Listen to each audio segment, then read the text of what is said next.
Fazliddinova Feruza Nazrullayevna shu Tuline klinikasini asoschisi bo'ladilar.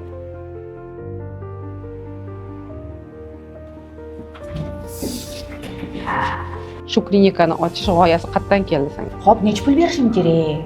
50 ming berasan. Katta farzandimni qizimni tuqqunimcha 4 ta xonadorlikni yo'qotganman. O'qishimni o'ziga 2 mingdan 4 ming dollargacha ishlatganman bir oyda. Brendovый nechta sumka bor? Unaqa ko'p emas. Elitacha bor. Reproduktologlar asosan xayolida pul qilish. Aslida 100% hamma narsamiz bo'ladi. Shunaqa bo'lganiga ham ming shukr. Men bilganman, 7 yil farzand ko'rmaganing haqida yo'q. Unaqa qaynona kelinga munosabati ham bo'lmaydi. Xuddi o'rtoqdek bir-birimizni поддержка qilardik. Eng qimmat o'qishim 6 ming dollar bo'ldi. Nima uchun to'lab berishsan qilib? Genetik analiz 11 million dollar. Nimaga qimmat? Shuning uchun biz uchun ekoda natija bu yengil homiladorlik va 9 oyda qo'lga olingan bolajon. Yuragingga botgan kelganida o'sha odam kerakligini his qilsin. Shu oldiga choy olib berganda, suv olib berganda, doktor bilan gaplashganda san ham qadrli Alloh tomonidan yaratilgan insonsanni his qilish uchun qilyapti shu ishni. Savolim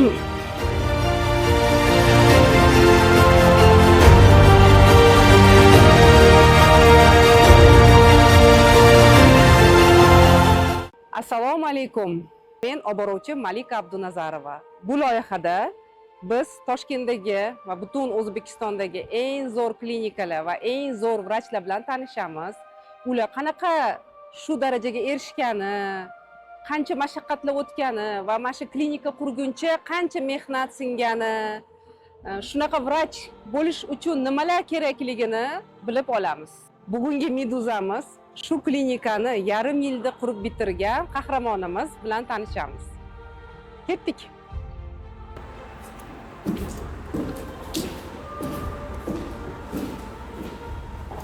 Bugungi klinikamiz Tuline klinikasi.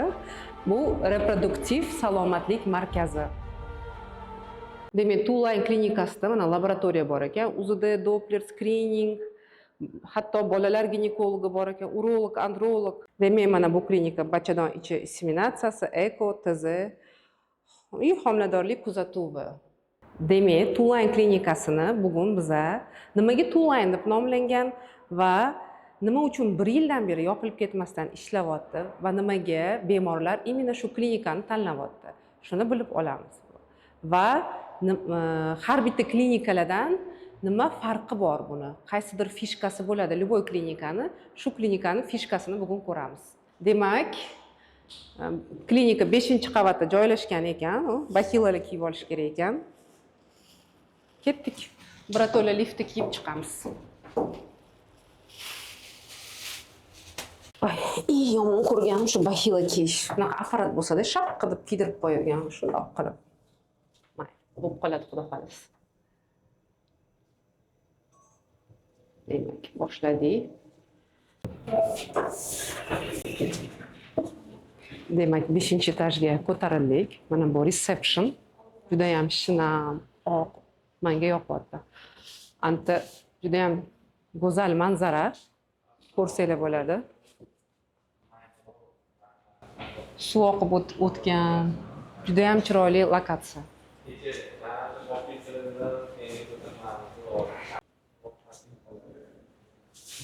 Demak, hozir bugungi qahramonimizning oldilariga kiramiz.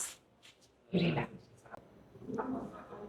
Bemorlari bor ekan, o'shaning uchun sal poylab turamiz. Ungacha kelinglar, registraturani ko'ramiz. Assalomu alaykum. Sizlarda qanaqa analizlar bor? Bizda 300 tadan ortiq analizlarimiz bor. Xo'p, ko'p ekan. Bormi перечень analiz? Bor. Demak, bu klinikada 300 taga yaqin analizlar bor ekan. Demak, bu mana diagnostika anemiya, demak, anemiyani tekshirish va uglevodlarni almashinuvi, onkomarkerlar, hamma kerakli analizlar bor ekan. Xo'p, boshqa klinikalardan farqli qaysidir analizinglar bormi? Bizda genetik vrachimiz ham bor. Ularning ismlari Yoqutxon Sirojidinova. Ular ham patsientlar qabul qiladilar. qaysi haftadan boshlab qilasizlar genetik testlarni 2 xatlarga? Uni bilmaysiz. To'g'ri, endi bular registraturada ishlaylar, endi qatdan bilsinlar. Hozir vrachdan so'raymiz. Necha pul turishini bilasizmi? Qaysilarini? Karyatib bor 700 mingdan. Karyatib 700 mingdan donasi. Er-xotinda, er-xotin topshiradi. Yo'q, mana 2 xatli paytda 9 haftada topshirishadi-ku. Bilmaysizmi? Yo'q. Hozir surishtiramiz, chunki bu juda ham qiziq analiz. Eshitganman. 9 haftadan boshlab, menimcha 4 million atrofida tursa kerak, topshirsa, 9 haftalikda topshirsa, bolani полный genetik karyatibini tekshiriladi va hattoki o'g'il qizligini 9 haftada bilsa bo'lar ekan. Hozir ungacha mana kassaga keldik. Analizlar narxini surishtiramiz. Mana sizga bitlichka. Yaqinroq shunga qarab gapiraverasiz. Eshitilmaydi. Bundoq qilmasangiz, men bizga taqib oling. Teparoq taqavering. Hop. Savol sizga. Kassadasiz-ku. Eng arzon analizinglar qaysi analiz? Общий белок, a? Necha pul turadi? 40 ming. Eng qimmat analizinglarchi? Genetika necha pul? 11 million. Oho, 11 million 400 qaysi biri? Otini ayting-da. Bularda общий belok arzon ekan, 40 minggina turar ekan. Necha kunda chiqadi javobi? Bir kunda javob chiqar ekan. Zo'r. Demak, eng arzon analiz 40 ming, eng qimmat analiz 11 million. To'g'rimi? 11 million. 11 million 400 tash. Genetik analiz ekan. Hozir именно qaysi analizligini bilamiz. Keyin nima sababdan bunaqa qimmatligini ham aytasizmi? Yo Firuzdan so'raylikmi? Firuz Nazarboyevdan so'raymiz. O'zim haqimda ma'lumot berish esimdan chiqib qoldi. Men o'zim shifokorman. 5 yil ultratovush shifokori bo'lib ishlaganman. Keyinchalik o'zimni malakamni oshirish maqsadida chet eldan har xil mutaxassislarni chaqirib o'qish tashkil qilganman vrachlarga. Мы всех же лечим одинаково. Но кто-то выздоравливает, а кто-то не выздоравливает. В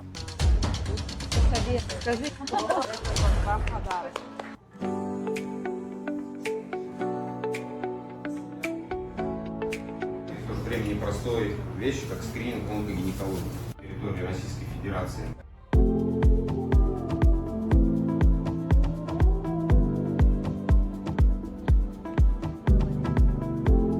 Обратите внимание еще на Джексон Зум. Мы дальше об этом будем еще говорить. Вы думали, биоимпеданс – это про жир и воду? А мы вместе со звездным экспертом выявляли онкопатологии, подтверждали воспаление и снимали маску здорового пациента, у которого уже идет белково-энергетический дефицит. Buni chaqir qilib keyin sпрос ko'payib ketgani uchun litsenziya olib, vrachlar malaka oshirish markazi Medbook markazini ochganman. Hozirda juda ham ko'p vrachlar bizda tahsil olishadi va vrachlar bilan juda ham ko'p muloqotda bo'lganim uchun shu ideya dunyoga keldi. Vrachlarni yaqindan xalqqa tanishtirish. Chunki ko'pincha patsientlar aytishadi-da, shundoq ko'rib bering yoki telefonda shundoq qarab bering. Lekin mana shu shundoq qarab berish uchun, shundoq ko'rib berish uchun kechasi telefon qilib bezovta qilishganida patsientlar shuni tushunmaydiki, mana shu darajaga erishish uchun, shundoq ko'rib berish uchun qanchalik katta mashaqqatni bosib o'tgan, katta yo'lni bosib o'tgan shu vrach. O'zidan o'zi mana shundoq ko'rib beradigan vrach bo'lmagan. Juda ham ko'p mehnat ketgan. Shuni patsientlarga yetkazib bermoqchiman. Assalomu alaykum. Yaxshimisiz? Tuzimisiz? Qanaqasiz? Yaxshimisiz? Tuzimisiz? Sog'ligingiz yaxshimi? Keling, assalomu alaykum. Yaxshimisiz? Qanaqasiz? Tuzimisiz? Assalomu alaykum. Tuzimisiz? Yaxshimisiz? Rahmat. O'zi yaxshimisiz? Tuzimisiz? Rahmat. Kelinglar. Mana bu Tuline klinikasining eng zo'r vrachlari. Kстати, Medbookda juda ham ko'p o'qishadi. Bunaqa vrachlarni nafaqat Medbookda, вообще любой joyda o'qishadi. Bunaqa vrachlarni juda ham hurmat qilaman, chunki o'zim ustida ishlaydigan, bitta joyda to'xtab qolmagan, yangi izlanishlar. Yana yaqinda qaytib ketyapsizlar? Fransiyaga, Eshrega. Ana. Kakavo. Shaqa vrachlar ko'payib bor bo'lsin O'zbekistonda. Inshaalloh. Qo'y endi so'rashib oling normal.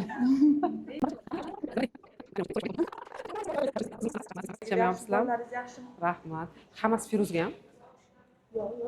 Ha, bo'ldi. Ha, yopganmi? Ha. Hozir bitta klinikalarni zo'r qilib chiqamizda. Ko'rsatib tushuntirib. Patsient ko'rayotgan ekan. Da. Bitta qarang-chi, qancha наконец-то bo'shadilar. Firuza xonim janob bolalari qalaysiz? Yaxshimisan? Yaxshimisan? Bugungi qahramonimiz. Nima qilyapsizlar? Firuzaxon Nazrullayevni. Qanaqa qahramon? Nima qahramon? Nimaga qahramon bo'lyapman? Nimaga rol? Yangi proyektimiz Meduza degan. Meduza? Nima Meduza? Met, Suvga aloqam yo'q meni lekin. Met, Feruza? Met, Uz, Met Firuza. Met Feruza. Met, Uz, Abdunazarova. Sen bugungi Meduzamiz. Men Meduza. Chunki Meduza qo'llari ko'p bo'ladi-yu, hamma narsaga endi ulgurasan. Bola, oila, ish, patsientlar. Zo'r. Fazliddinova Firuza Nazrullayevna shu Tuline klinikasini asoschisi bo'ladilar. Yarim yilda qorindagi bola bilan bitirgan shu klinikani. O'zim guvohman. Kstati, Firuza meni o'rtog'im, dugonamiz. Shuning uchun sanlasam hayron bo'lmanglar. Kimga bu proyekt? Kim ko'radi? Hamma ko'radi. Nima kim ko'rsa ko'radi endi. Idemte, kelinglar hammanglar. Kelinglar. Nima ichasizlar? Suv, choy, kofe? Ayturinglar, kimga nima ayting? Kimga nima ayting? Ayturinglar. Menga kofe taqo. Sizlargachi? Девочки и mальчики. Nima qiling? Oyoqqa divanga o'tirib ola qoling. Yo'q, o'tiraver shu. Senga endi videoga olishing Yo'q, o'tir. To'xta. Menga qara. Mana shu o'tiraver, joyingda chiroyli o'tiribsan. Yo'q, to'xta, men bilan chiroyli qilaylik. Девочки. Ano, oldingi zamonlarda. O'zingni joyingda bir chiroyli o'tiravering, qara. Ana, o'sha yerda o'tirsang, masalan, mehmonlar kelsa shartta ko'rpacha sovoriladi-yu. Chiroyli bo'lib turibsan. o'tir. O'zing ish joyingda. O'tirayman men. Ha, ish joyingda chiroyli o'tir. Nima haqida? Nima bo'ladi bu yoqda? Aytib berasan o'zing haqingda. O'zim haqimda nimani aytib bering? Bir boshda o'zi san bilan o'rtoq bo'lsa ham ko'p narsa haqingda bilmagan ekanman. Yaqinda storiesingdan endi bilganman, 7 yil farzand ko'rmaganing haqida-yu, qanaqa переживанияларdan o'tganingni bilmaganman. Значит, Firuz bilan yaqindan tanishishim kerak deb o'zimcha o'yladim. Biz san bilan shunday tanishganmiz, hozirgi momentda gaplashamiz-da.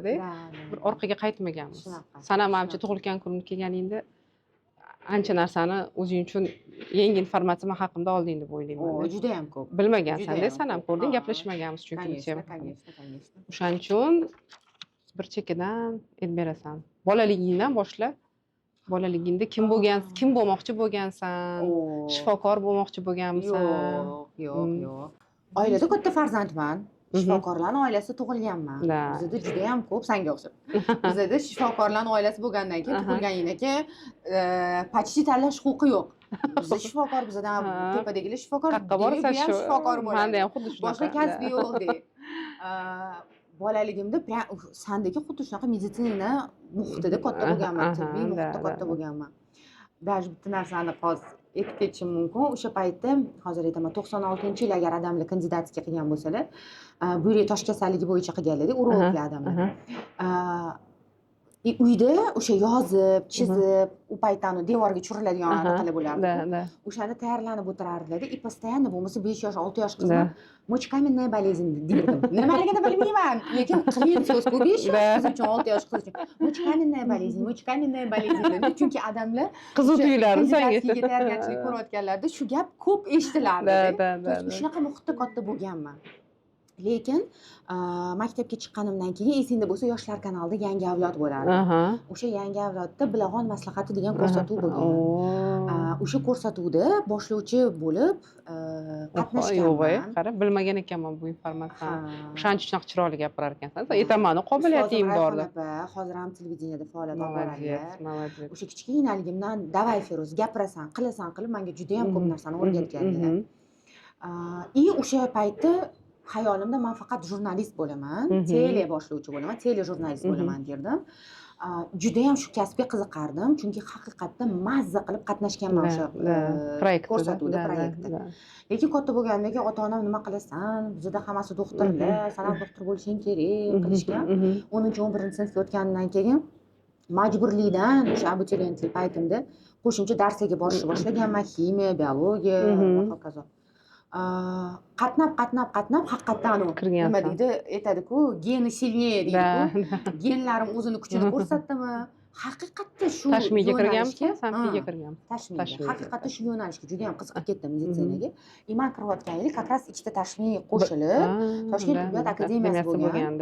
O'sha yili topshirganman. 2005-yil abituriyent bo'lganman. Nechinchi yil bitirgansan shunda? 2005 bitirganman. Maktab 2005. Yo'q, Institutni 2012. 2012 bitirganman. 2012 yil bitirganman, 2012-yil bitirganman. Keyin o'sha institutdagi magistraturaga akusherство ginekologiyaga kirganman. U ham o'ziga yarasha. Tashmini o'ziga kirgansan-da, to'g'rimi? Ha, Tashuvga emas, boshqaga emas, tashmini Tashmini o'ziga Toshkent Kafedraga, tibbiyot akademiyasi. Magistraturadanmi? Magistratura. Tibbiyot akademiyasiga qarashli bo'lgan kafedrada magistraturaga kirganman. Hatto unda ham 7 yil davomida onam kardiolog, men ham kardiolog bo'laman dedim. Bilasan, meditsinada kirgan qizlarni 60-70% agar undan ham ko'p bo'lmasa, akusher ginekolog bo'laman deydi. Hech qachon bunaqa fikrim bo'lmagan, akusher ginekolog bo'laman demaganman. Men onamga o'xshagan kardiolog bo'laman deganman. Nimaga tanlading Eski ginekologni? Toshmiyda kardiologiyaga o'qiyman, EKGga o'qiyman deb rahmatli Abdunor aka degan inson bor edi. O'shaga borib o'qiganman. 15-больницada praktikaga borardim. U yoqda Kardiolog bo'laman deb. Основательно kardiolog bo'laman deb tayyorgarlik ko'rganman. Zo'r kasb, men ham orzuyimda qolib ketgan kardiolog. Dodamga o'xshab. Artishok ko'paytirasiz, hazm qiladigan dorisini qo'shing. И o'sha gipomertикni hal qilib bering. Побольше кушать. Если Vrachlar bilan даже intervyu bo'lmaydimi? Shu sразу chalg'ib urishadi. Это вам не интервью с олигархами. Это интервью с врачами. Shunaqami? Mayli, yozib bering unda. Da, men toza tomonida so'rab qol. Dior. Ko'rasizlar. Shu qiziq bo'lib ketadi shu paytda. O'zi pudra so'radim. Не в плановый anaqa. Firuza Nazrullayevdan kosmetikalari qarang, Dior tenglari. Menda ham bor, lekin usti boshqacha. Yangi versiyasi. Yangi versiyasi. Yangi shunaqa chiqyapti, Malika. Lekin ichi shunaqa ekan, bir xil ekan почти. Yangi futlar shunaqa chiqyapti. Zo'r, juda ham chiroyli. Tak. Yaxshi kosmetikani yaxshi ko'raman. Juda ham ko'p olmayman. Dior pudra. Imkon qadar yaxshisini olishga harakat qilaman. Молодец. Прям aesthetic girl. O. Mana tonalkalarini ko'rasizlarmi? Dahshat. Voy tavba. Voy tavba gapirma. Qizuvda endi, я женщина. To'xtab, nima u? Ладно. Ватные диски. Bo'ldi. Bu nima bu? Bu yangicha modный, опять-таки, кисть для Yaxshi ham нанесения тона. o'rtog'ingni anaqa intervyu qilayotganda bemalol surib. Bemalol. Boshqa vrachdan ola olmasdim. Bemalol. Buni ham Xudoga shukr tanishlarim ko'p. Masalan, kosmetikani muazzam podarka qilganlar menga, baraka topsinlar. Zo'r, juda Ichidagi sodержимиясini Malika Hamid, Simona Voy, dahshat. bitta podbor qilib berganlar. Vaqtim yo'q, ertalabdan kechgacha ishdaman. Молодец. Каково? Shundoq rasmimga qarab o'zligi mana bu sizga tushadi deb podbor qilib berishadi. Haqiqatan kardiologiyada kardiolog bo'laman deb orzu qilganman. Da. Lekin 4-kursda turmushga chiqdim. 2008-yilda. И nima bo'lsa turmushga chiqqandan keyin bolali yangilik bormi? Yangilik bormi? Homiladormisan? Hamma o'rtoqlardan tortib qarindoshlar, qo'ni-qo'shnilar, g'irib berganlar ham. Lekin shu yangilik bo'lavermas edi. Bo'lganda ham katta farzandim, qizimni tuqqunimcha 4 ta homiladorlikni yo'qotganman. O'zi zo'rg'a 1 yil, 2 yil. Qancha ham eng katta 4 marta. Eng katta borgani 7-8 hafta bo'lgan. Eng katta borgan. O'sha 1 marta, 2 marta tushgandan keyin qo'rqib ham qolasan. Xursand bo'ling, test ko'rib xursand bo'laymi? Xafa bo'laymi? Qo'rqiymi? Tushib qolmasmikin, kimgadir aytaymi, aytmaymi, doktorga boraymi, ota-onamga aytaymi? Mana shunaqa mingta, boshga mingta savol keladigan bo'ladi. Shuni ketidan yurib, o'zimni holatimni o'zim qidirib, o'qib, buni orasida uni davolaymiz deb, masalan, Janubiy Koreyaga borganmiz, operatsiya qildiraman deb. U ham hamma narsani soppa-sozon qaytib ketdi. Hamma narsa normada Hech qanaqa bo'lgan. muammo bo'lmagan. Hech qanaqa Qara, muammo. o'shani tushunmadim. Safiya qizingni eko bilan tug'ganmisan yo o'zi bo'lib qolgan? Yo'q, o'zim homilador bo'lganman. Shuncha eko qilib o'xshamaganda o'zing bo'lgan. Safiyadan oldin yo'q, mana men 1 yil, 2 yil zo'rg'a homilador bo'lardim, homilam tushib qoldi. Yo'q, eko ham qilgansan-ku, bo'lmaganda. Chunki 4-marta, hozir uzr. 4 marta homilador bo'lganimdan keyin u ham tushib qolgan. Undan keyin 1 yil, 1,5 yil bo'lgan. Unda уже to'yimizga 6 yil bo'lib qoldi, 6 yilda. Eng yomoni mana odamlar bundoq analizini ko'rib yomon narsa chiqsa xafa bo'lsa, men yaxshi analizni ko'rib xafa bo'lardim-da. Nimaga? Chunki yana sabab topilmayapti. Yana qattiq davolash kerak, topilmayapti. O'sha paytda qoningni tekshirgansan, quyi suyuligini. Hamma narsa u paytda 4 infeksiya eng modaga chiqqan payt. Hamma 4 infeksiya davolangan. Направо, 4 infeksiya. 4 infeksiya ham davolangan, er-xotin ichmagan, qilmagan narsamiz qolmagan. Zuluv borib qo'ydirginsa, borib zuluv ham qo'ydirgan. AFSlarni tekshirganmiz o'sha paytda. AFSlar tekshirilgan. Даже onkologiyagacha, spid, tuberkuloz, hamma narsa Shu Safiya nima sabab bo'lgan? Men o'zi nima deb o'ylaysan o'zing? Mana 4-kursda turmushga chiqqan bo'lsam, meni oyijonimlar, qaynonamlar, ularni qaynonalari, qaynona buvimlar, buvijonimlar, ular ham o'qimishli, davlat ishida ishlaydigan odam bo'lishgan. Meni o'qishimni har doim podдержка qilishgan. Hech qachon bizani uyda qachon homilador bo'ladi, qachon tug'adi degan ular tomonidan bir janjal, bir davleniya bo'lmagan. Hech qachon bunaqa narsa. Ko'proq atrofdagilar bo'lsa kerak. Shunaqa. Hattoki shu qaynona buvijonimlar aytardilarki, Feruzaxon institut bitirgandan keyin homilador bo'lib tug'adi derdilar. Voy derdim, institut bitirgunimcha hali 5 yil bor, 4 yil bor, 6 yil bor, 3 yil bor. Nima bunaqa deydilar? Tug'aman derdim-da. Ular ham bir umr ishlaganlar. Juda ham yaxshi ishlaganlar, dom modelda. Qaynona buvijon bo'lganlar, qaynona buvijonimlar. Har doim ayol kishi ishlashi kerak, ayol kishi o'zini ustida ishlashi kerak, o'zini rivojlantirish kerak degan narsaga har doim za bo'lishgan, har doim. Meni o'qishimni, qanaqa mukkasidan ketib institutda o'qishimni, o'qisam zo'r o'qishim kerakligini bilishgan. Endi shu savolda senga o'qishga sharoit yaratilganmi senga? To'q pachesmi? Yaratilgan. Mana kelib, mana baribir kelasan, mana ering kir, dazmol, ovqat, sipir, sidir. Endi o'zbekchilikda yaratilgan. Shularga yaratilgan oila manmansam bo'ladi. Например, qanaqa qilib sharoit yaratishgan? Birinchidan, oyijonimlar Farm institutida dars berardilar, psixologiya kafedrasida. Dotsent, katta o'qituvchi bo'lganlar. Men u paytda studentka. Xuddi o'sha studentkalarni ko'radilar. Homilador bo'lgan, turmushga chiqib charchagan, hayotini qijuqini qilib qo'ygan. Xuddi shunaqa student o'zlari ham uylariga keldi. Ularni holatini ko'rib, mendan deyarli hech narsa talab qilishmas edi. Qiladigan ishim kelsam ovqat qilish bo'lsa, ular yo'q bo'lsalar, bo'lmasa o'zlari bo'lsalar, har doim o'zlari bilan birga ovqat qilganmiz. Qiladigan ishim bitta idish tovoq yuvish bo'lishi mumkin. Hech qachon ertalab tong sahardan chiqib ko'cha hovli supurmaganmiz. Supurlardi yakshanba kuni, shanba, yakshanba kuni.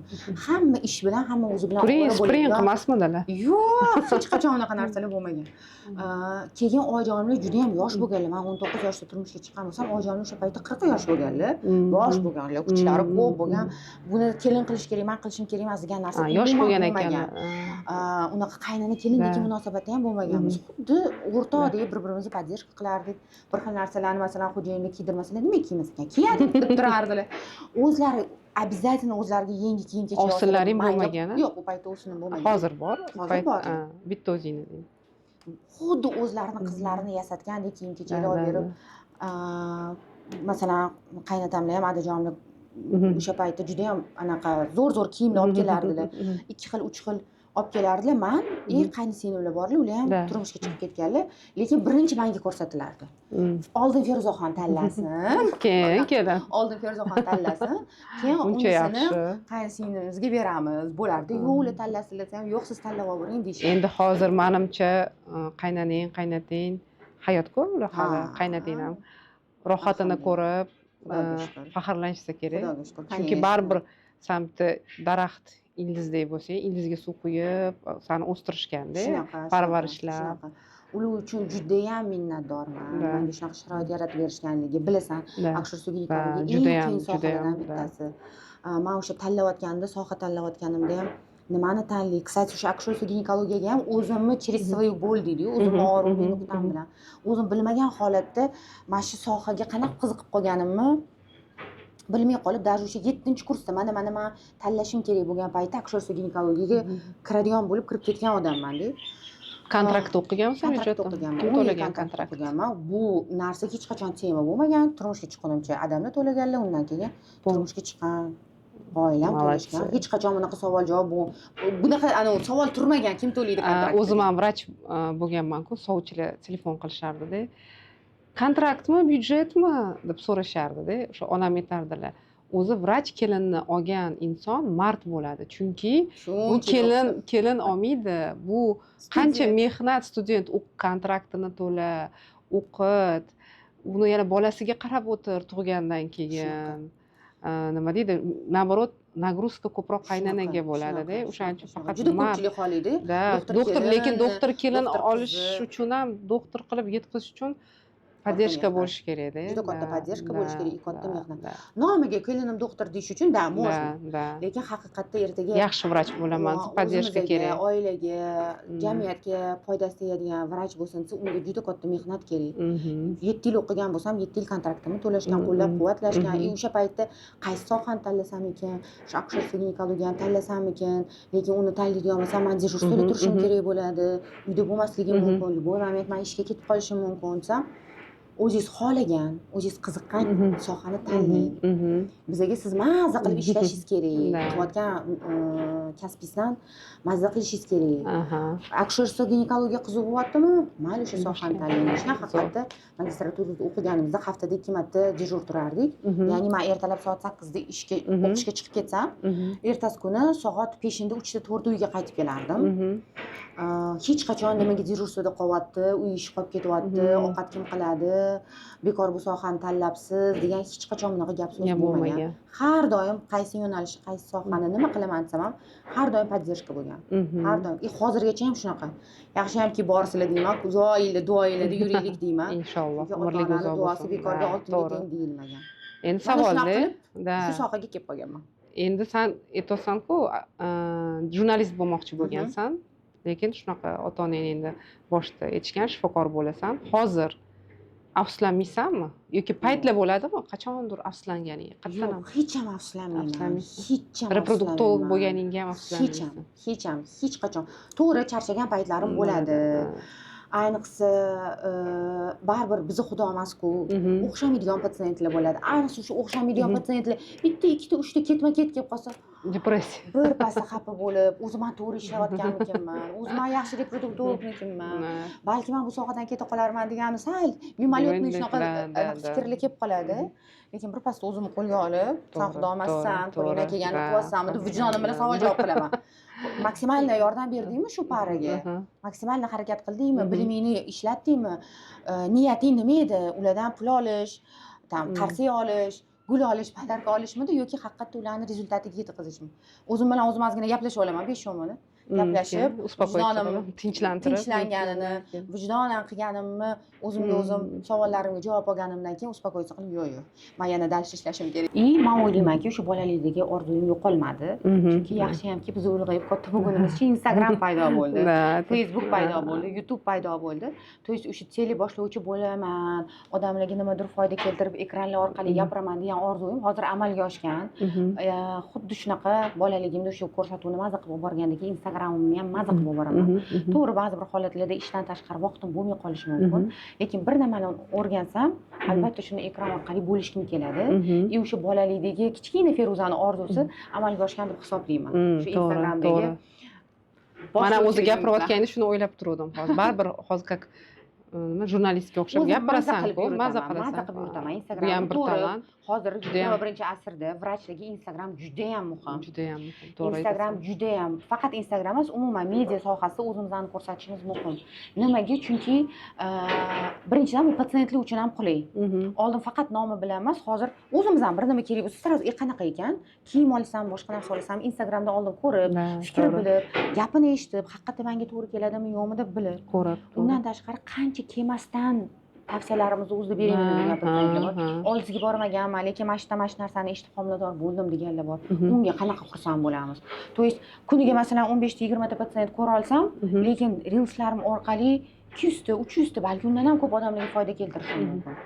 Ikkinchidan, auditoriya уже ixlos, ishonch bilan kelsa bilasan. Doktor bo'lganingdan keyin senga ishonib tursa, ixlos qilib tursa, rezultatga tezroq yetiladi. Kim ekan, bu bo'larmikin, bo'lmasmikin deb o'xshashga vaqt ketkazgandan ko'ra-da. O'shaning uchun o'ylaymanki, orzuyim amalga oshgan. Shu yo'nalishda o'sha. Qizlar choy, kofe olib kelishdi. Yur, u yoqqa o'taylik. Yur.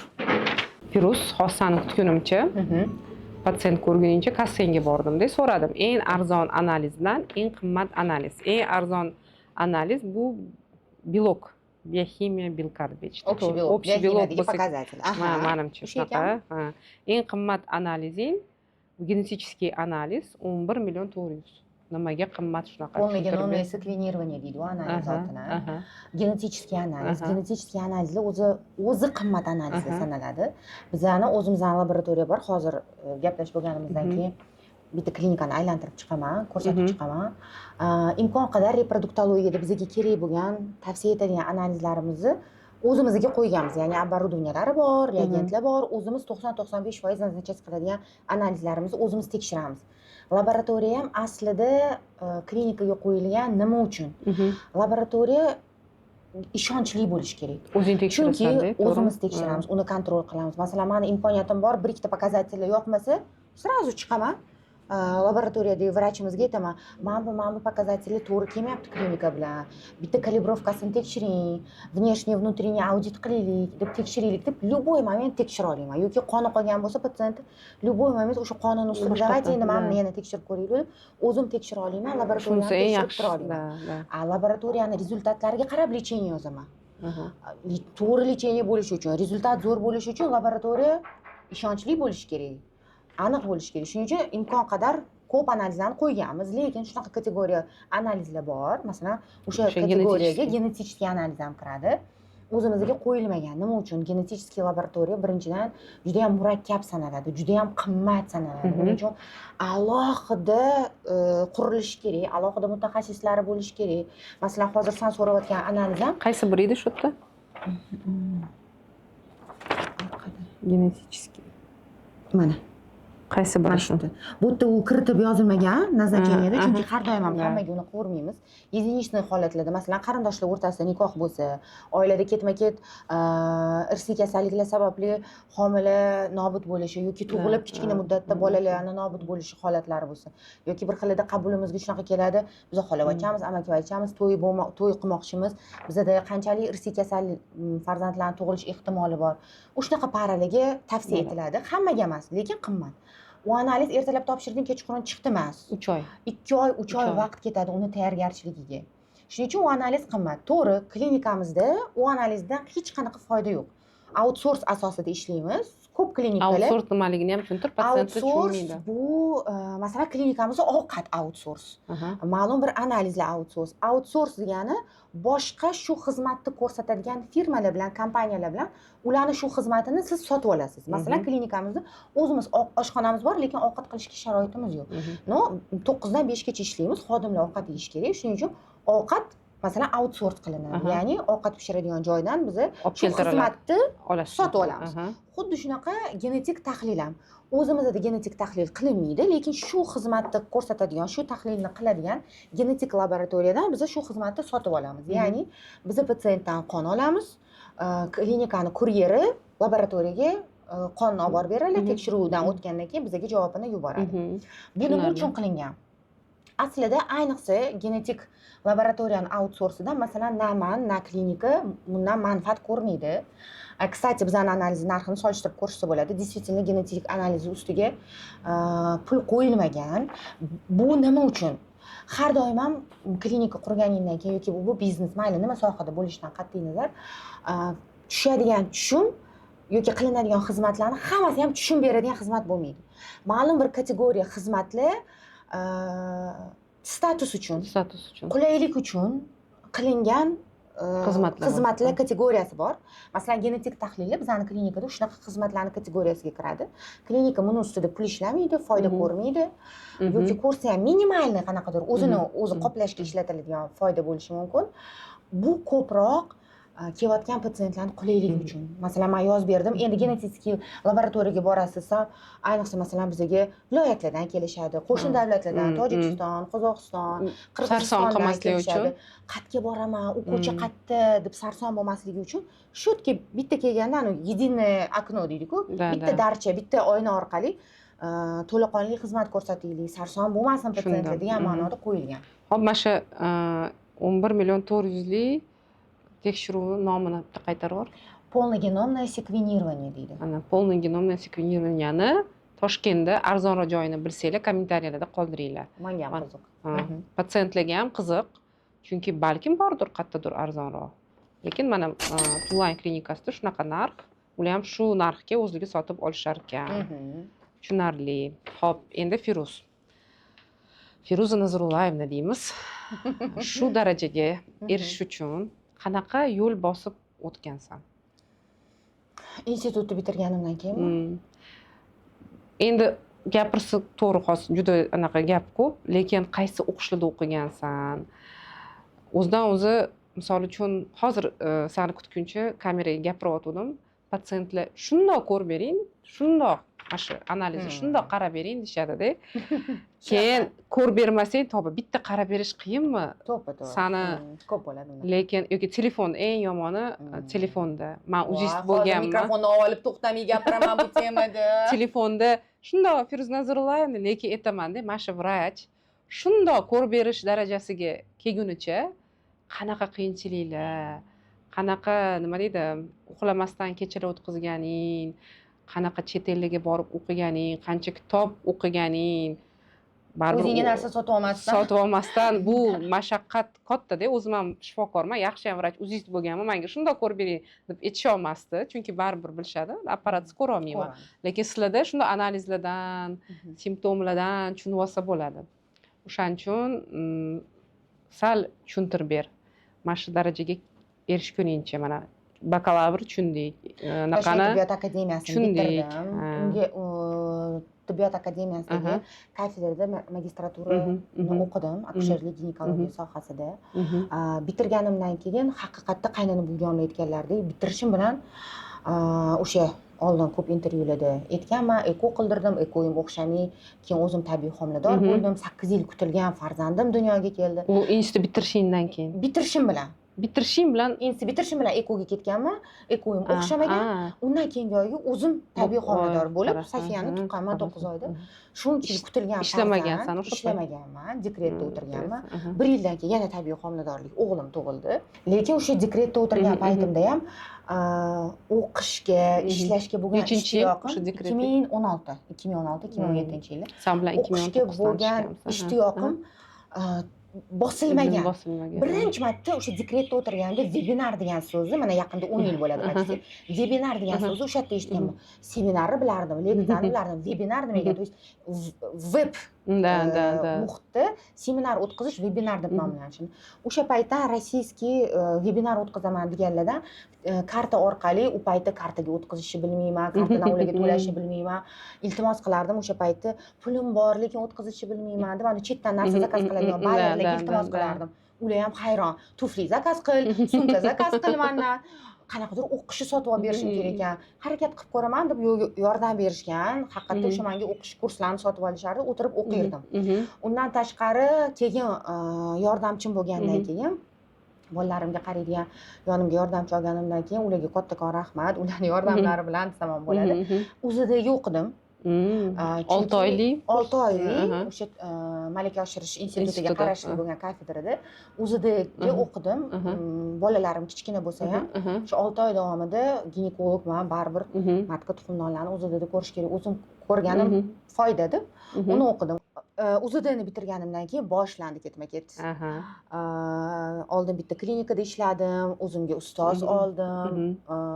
O'sha institut paytida birga ishlagan bitta vrachimiz bilan xudoga shukr yuvdim-adilar, nimani bilsalar hammasini menga o'rgatdilar. Bu orada reproduktologicheskiy klinikaga taklif tushdi ishlashga. O'tga borib ishladim.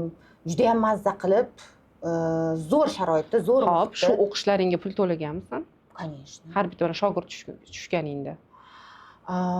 Shogirdlikka to'g'risini qancha pul bergansan? Mana vrachchi otini aytmay, просто necha pul shogirdlikka tushish qancha hozir? Yo'q, birma-bir tushadigan shogirdlikka tushmaganman. To'g'risi ochiqchasiga aytaman, tushmaganman. Ishlagan klinikamda ham vrachlar hamma bilgan narsamizni bo'lishardik. Kim nima yangi narsa bilsa, albatta общий gruppamiz bo'lardi, Telegram gruppamiz yoki gaplashib o'tirganmiz. Bundan oldingi ishlagan klinikada. Bundan oldingi ishlagan klinikada. O'rganayotganingda-chi? O'rganayotganda hamma to'lagan. Masalan, Preventage institutni bitirganman, integrativ meditsina. O'tga taxminan hozir balki adashishim mumkin, bir 3,5 ming, 4 ming dollar dollar o'tga Oho. sarflaganim masalan hozir eslab esimga tushgani har bitta masalan mana hozir ham vebinarlar sotib olamiz taxminan o'sha vebinarlarni narxi 2 kun 3 kunlik vebinarni narxi $300 dan $500 bo'ladi Har qanchada olib sotib olasan eshitish. shu kurslarni? Masalan bir oyda o'zim anunda o'tirib o'rtacha hisoblasam o'qishimni o'ziga $2000 dan $4000 gacha ishlatayotganim Oyiga. bir oyda. Oxirgi may oyida sotib olgan eng qimmat o'qishim, mana oxirgi paytdagi eng qimmat o'qishim $6000 bo'ldi. Nima o'qish? Aytmay qo'ya qoling nima o'qishligini. Aytmay qo'ya qoling shuni, lekin o'sha o'qishi bo'ldi. Bilaman. o'sha o'qishni sotib olgan o'shanga pul to'ladim 6000. Masalan mana oldinda yana o'qishlar konferensiyalar Eshrega har yili boramiz bitta o'sha Yevropaga borib o'qib kelganimizga $5000-6000 Eshrega qancha? Eshre nimaligini tushuntirib ber. Eshre bu Yevropa reproduktologlar va embriologlar jamiyati har yili Fransiyada bo'lib o'tadi. bu yil Fransiyada bo'lib o'tadi lekin har yili Yevropaning har xil davlatlarida bo'ladi. Feruzaxon maziq Fransiyaga ketyapti. Shunaqa. Mani ham olib kel. Eshre bahona Aha. Eshre sabab haqiqatda so'nggi yillarda Yevropaning har xil davlatlariga borish imkoniyati bo'lyapti. Allohga shukr, nasib qilyapti. Mazza Shunaqa qilib imkoniyat. kelasizlar. Ham o'qiymiz, ham aylanamiz. Mhm. Xullas masalan bitta Eshrega borishing uchun любой payt sotib olib Bilet, Fransiyaga borib yashash kirib ketding emas. Borganingda u konferensiyaga kirishing uchun senga dostуп bo'lishi kerak. Ana Aha. o'sha dostуп ruxsat berilishi kerak konferensiyaga borishingga. Taxminan $700-800 turadi. Aha. 3 kun o'sha konferensiyani eshitish uchun. Undan tashqari Biletlaring. biletlar, masalan, vizaga $110, по-моему, vizaga to'ladik. Undan tashqari bilet, u yoqqa borish, kelish, u yoqda yashash, Общий qancha? ichish, taxminan o'sha har yili borishimiz, mana hozir bu yil men to'lamadim, meni taklif qilib to'lab berishdi, lekin bundan oldingi yillarda hammasida o'zim to'lab, o'zim Kim to'lab borganman. Endi mayli, firmani otini aytma, firmami nima o'zi nima uchun to'lab berishdi san taklif qilib? Endi boshqa vrachlik ham qiziqda, sandaki boshqa vrach bo'lib, ularni taklif qilish uchun nima qilish kerak? Menimcha ularning faoliyatiga yordam berayotganim uchun desam bo'ladi. Ha. И plus u yoqdagi konferensiya uchun biz qatnashamiz, fikr bildiramiz va u yerdagi yangi bilimlarni olib kelib bu yoqda tarqatishimiz ham masalan faqatgina patsientlarni emas, doktorlarni ham, boshqalarni ham foydasiga ishlaydi. Bu menimcha bekitadigan narsa emas. Lekin bundan oldingi yillarda borganimda taxminan o'zim o'sha yonimdan to'laganimda kamida $4000-5000 Yevropaga ketadi. Bitta chashka masalan choy ichaman desam €5 borganlar biladiganlar bilishadi. Sarflanadi. Undan tashqari doimiy o'qib turilmasi pul sarf. O'zimni kasbimdan tashqari psixologik o'qishlarga qancha qatnashaman, psixologik konsultatsiyalarga o'zim qancha boraman. Chunki vrach sohasini o'zi bilasan, Og'ir. har bir patsientni, ayniqsa bizning holatimizda patsientlar bizga hech kimga aytmagan narsasini aytadi. Hech kimga ko'rsatmagan narsasini ko'rsatadi. Xohlaysanmi, xohlamaysanmi, bitta patsient 2-3 marta gaplashganingdan keyin, o'sha uyidagi o'zini psixologik holatini aytganingdan keyin biz ham odammiz-ku, baribir как gubka o'shani o'zingga tortasan. O'shani keyingi safar sostradaniya deydi rus tilida, o'zbek tilida xursandchiligiga ham, xafagarchiligiga ham sherik bo'lasan. Xohlaysanmi, xohlamaysanmi, gubka suvni ham torturadi, balchiqni ham torturadi, loyni ham torturadi. Ba'zi holatda juda ham charchab ketaman, emotsional charchab ketaman. To'g'ri. Ana o'shanda o'zimga o'zim yordam berishimga, kelayotgan patsientlarga emotsional yordam berishga baribir doimiy psixologik o'qishlarda o'qib turaman. Ham o'zimga, ham ularga foydam tegsin deb. Psixologik o'qishlar hozir juda ham urfga kirgan, arzon emasligini hamma biladi. Shunaqa, o'shalarga Tushundim, juda ham ko'p sarflayotgansan. Endi buni bilardim. Endi hozir kameraga ham aytib o'tding. Endi qara. Savol. Hop, Firuz shuncha o'qishga pul ishlatar ekansan. Xo'jayining indamaydilarmi? Yo, yordam beradilarmi qanaqadir? Qayerga shuncha pul ketyapti deb. Nimaga shuncha pulni o'qishga sarflayapsan? Uyga yordam bermaysan?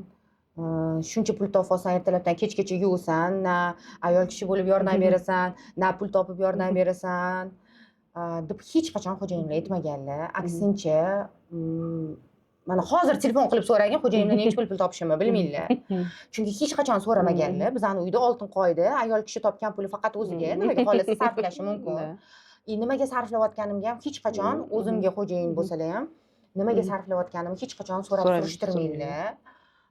va hech qachon pulimga xo'jayinchilik qilmaganlar. Biladilar, men o'qib, xursand bo'lib yurishimni, oilani tinchligi ayol kishiga bog'liq deydi-yu. Meni настроением yaxshi bo'lsa, shu o'qishimni, ishimni to'g'rilab yursam, munosabatlarimiz ham yaxshi bo'ladi. Ayol kishi oilada baxtli bo'lsa, hamma baxtli. Точно. Hattoki tarakallar ham baxtli bo'ladi pechada. Shunaqa. O'sha xo'jayinlardan hech qachon bunaqa gap eshitmaganman. Naborot, payti kelsa, anunga pul kerak, bunga pul kerak desam, bemalol Hop, beradi. endi mana shuncha sarflayotgansan, o'zi topayotgan puling o'qishingga yetadimi oyiga? Bizani masalan, bizani klinikada mana vrachlar ham KPI sistemasida o'tirishadi, ya'ni ko'rgan patsientlarga qilgan muolajasiga yarasha oylik oladi. Fiksirованный oylik yo'q. Ras ochuchasiga hamma narsani gapirish kerak bo'lsa. Fiksirованный oylik yo'q. Ya'ni aniq mana shuncha summa oylik olaman deb aytolmayman. Lekin ba'zi bir oylar bo'ladi. Bitta oy ishlagan oyligim shu eshriga borib kelishga yetadigan oylik ham chiqadi shunaqa. Yetmaydigan ham bo'lishi mumkin. Bu ko'proq ishlashimga, qancha muolaja qilganimga, patsientlarimga bog'liq. Lekin shu o'rinda bitta narsani aytmoqchimanki, masalan, buni ko'rib o'tirganlar ham aytishligi mumkinki, shu hisob kitob qilib shuncha pul topar ekan, shuncha rosa ayoqda bosib o'tirishgan ekan. Yo'q, lekin hozir so'rasanglar, men rostdan ham hozir sumkamni ochib ko'rsatishim mumkin. Bo'lsa mayda-chuyda pullar chiqadi sumkamdan. Nimaga? Chunki aytadi-ku, хорошего Biznesmена никогда не бывает денег. наличных, да. Nimaga? Chunki topgan pulimizni yana tikturamiz o'zimizga. O'zimda ham shunaqa Firuz. O'shadek. Bo'lmasa o'sish bo'lmaydi. Bitta Louis Vuitton sumkani necha yildan beri ola olmayapman. Qo'l, mayli, anunga tika qoling, bunga tika San qoling. Vuittonga yig'asanmi? Men shaparga yig'aman. Bir-birimizga ani wish listimizni aytib oldik. Xullas, Kстати, Firuza Nazrullayevna sumkagolik. Shunaqa zo'r sumkalar tutib yuradilar. Brendовый hali ketayotgani bitta ko'rsatasan sumkangni. bo'ldi. Firuza Nazrullayevna sumkalar har yoqqa qayib ochuchasiga ko'rsatarkanmiz bemalol. Хорошо, ko'rsataman. Hop, endi Firuz, shu klinikani ochish g'oyasi qayerdan keldi senga? Bu yur ko'rsating, senga yo'l-yo'lakka ko'rsatib javob beraman savollaringga. Patsientlar videoga olmanglar. Patsientlarni imkon qadar videoga tushirmanglar. Chunki bizada konfidensialniy. Mumkin emas tushirish. Aha, хорошо. Yur. Давай. Aha. Klinika deyarli o'zi yo'limizdan chiqib qolgan desam bo'ladi bu lokatsiya. Chunki oldingi ishlagan klinikamdan ketganimdan keyin ma'lum bir payt 6 oycha Sebzordagi klinikada faoliyat olib bordim. O'zi boshida ketganimda o'ylagan edimki, bitta kabinet olaman. O'sha kabinetda konsultatsiyalar qilaman deb o'ylagan edim. Hozir masalan shunaqa tajriba bor, boshqa klinikalarga ham aylansang, aytishligi mumkin. Masalan, xonani anaqaga arendaga berishadi. Men oldingi ishxonamdan ketayotganda bitta xonani arendaga olaman. O'sha yerda просто o'zimga o'zim xo'jayin bo'lib ishlayman. Oldimda bitta medsestram bo'ladi degan fikr bilan chiqqanman. Hatto arenda necha pul nima hech narsani bilmayman.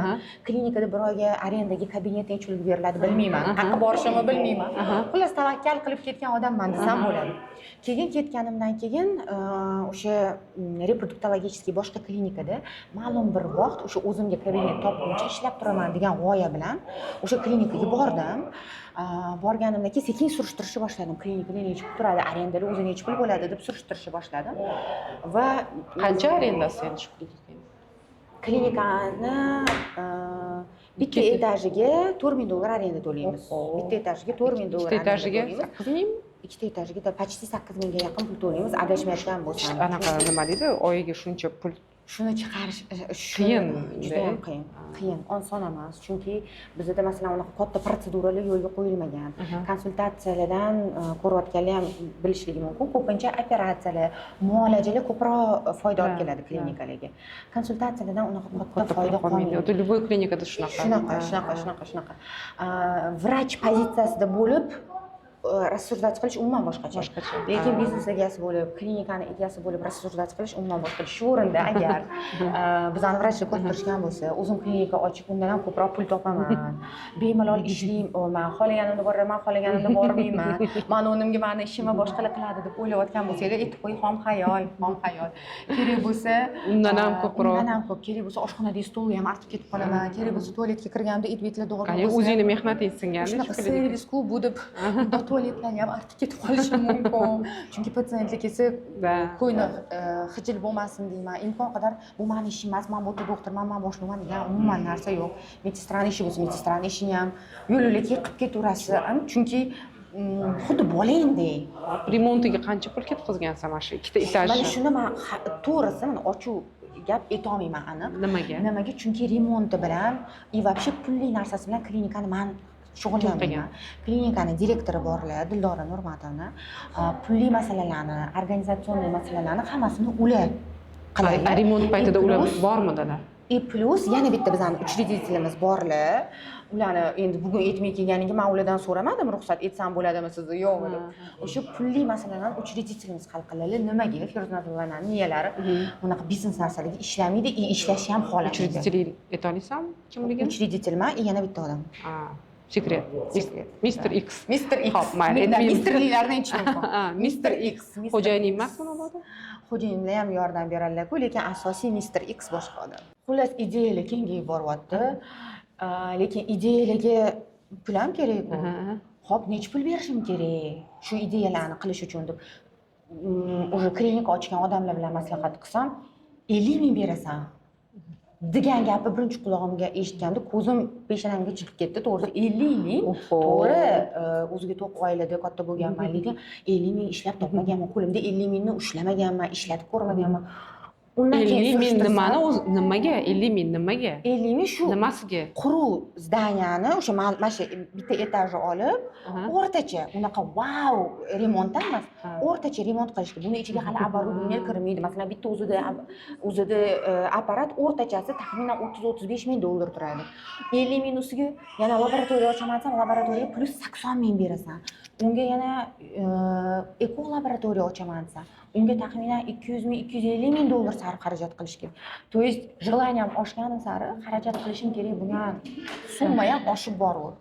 Lekin Allohga shukr etadi-ku, nasib qilmagan narsasini xayol ham qildirmaydi deyilgan hadis bor-ku. To'ppa-to'g'ri. O'shanga qarab o'zi yo'l-yo'lakay mana shu hozir turgan joydan mo'ljalga olmaganman. Klinika ochaman degan fikr masalan hozir 2025 bo'lsa, agar menga shu gapni mana 2 yil oldin ishonmasdim. 2 yildan keyin sani klinikang bo'ladi, o'zingni vrachlaring bo'ladi desa, yo'q, bo'lmagan gap degan bo'lardim, ishonmas edim umuman.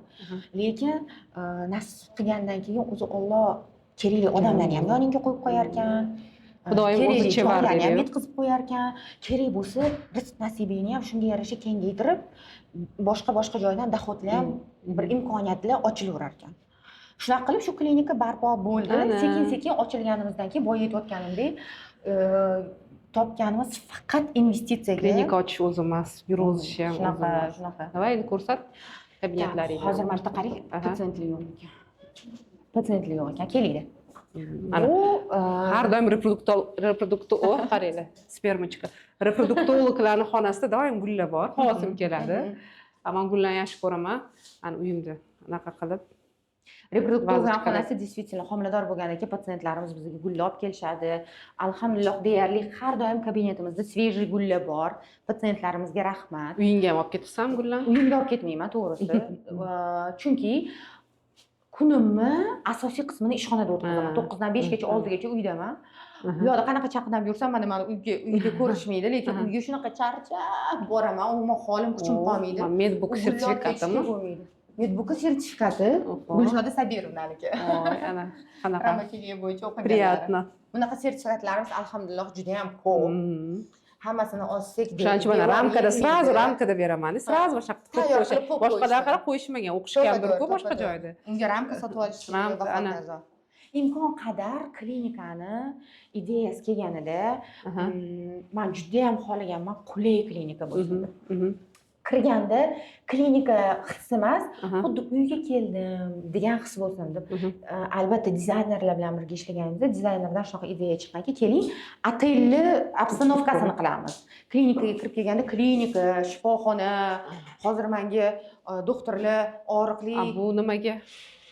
bu yerda urolog konsultatsiya qiladilar. Ba'zi holatda masalan er-xotin birgalikda kirishsa, erkak kishini osmotr qilish kerak bo'lsa, hattoki o'zini ayoli bir xilda onasi kim bilandir kelishgan bo'ladi. O'shanda siz chiqib turing deb noqulay vaziyatga kelgan odamni tushirmaslik uchun shu pardamiz bor, parda yopiladi, orqasida bemalol ko'rik o'tkazish mumkin bo'ladi. Yoki ayol kishini masalan sut bezlarini ko'rikdan o'tkazish mumkin bo'ladi.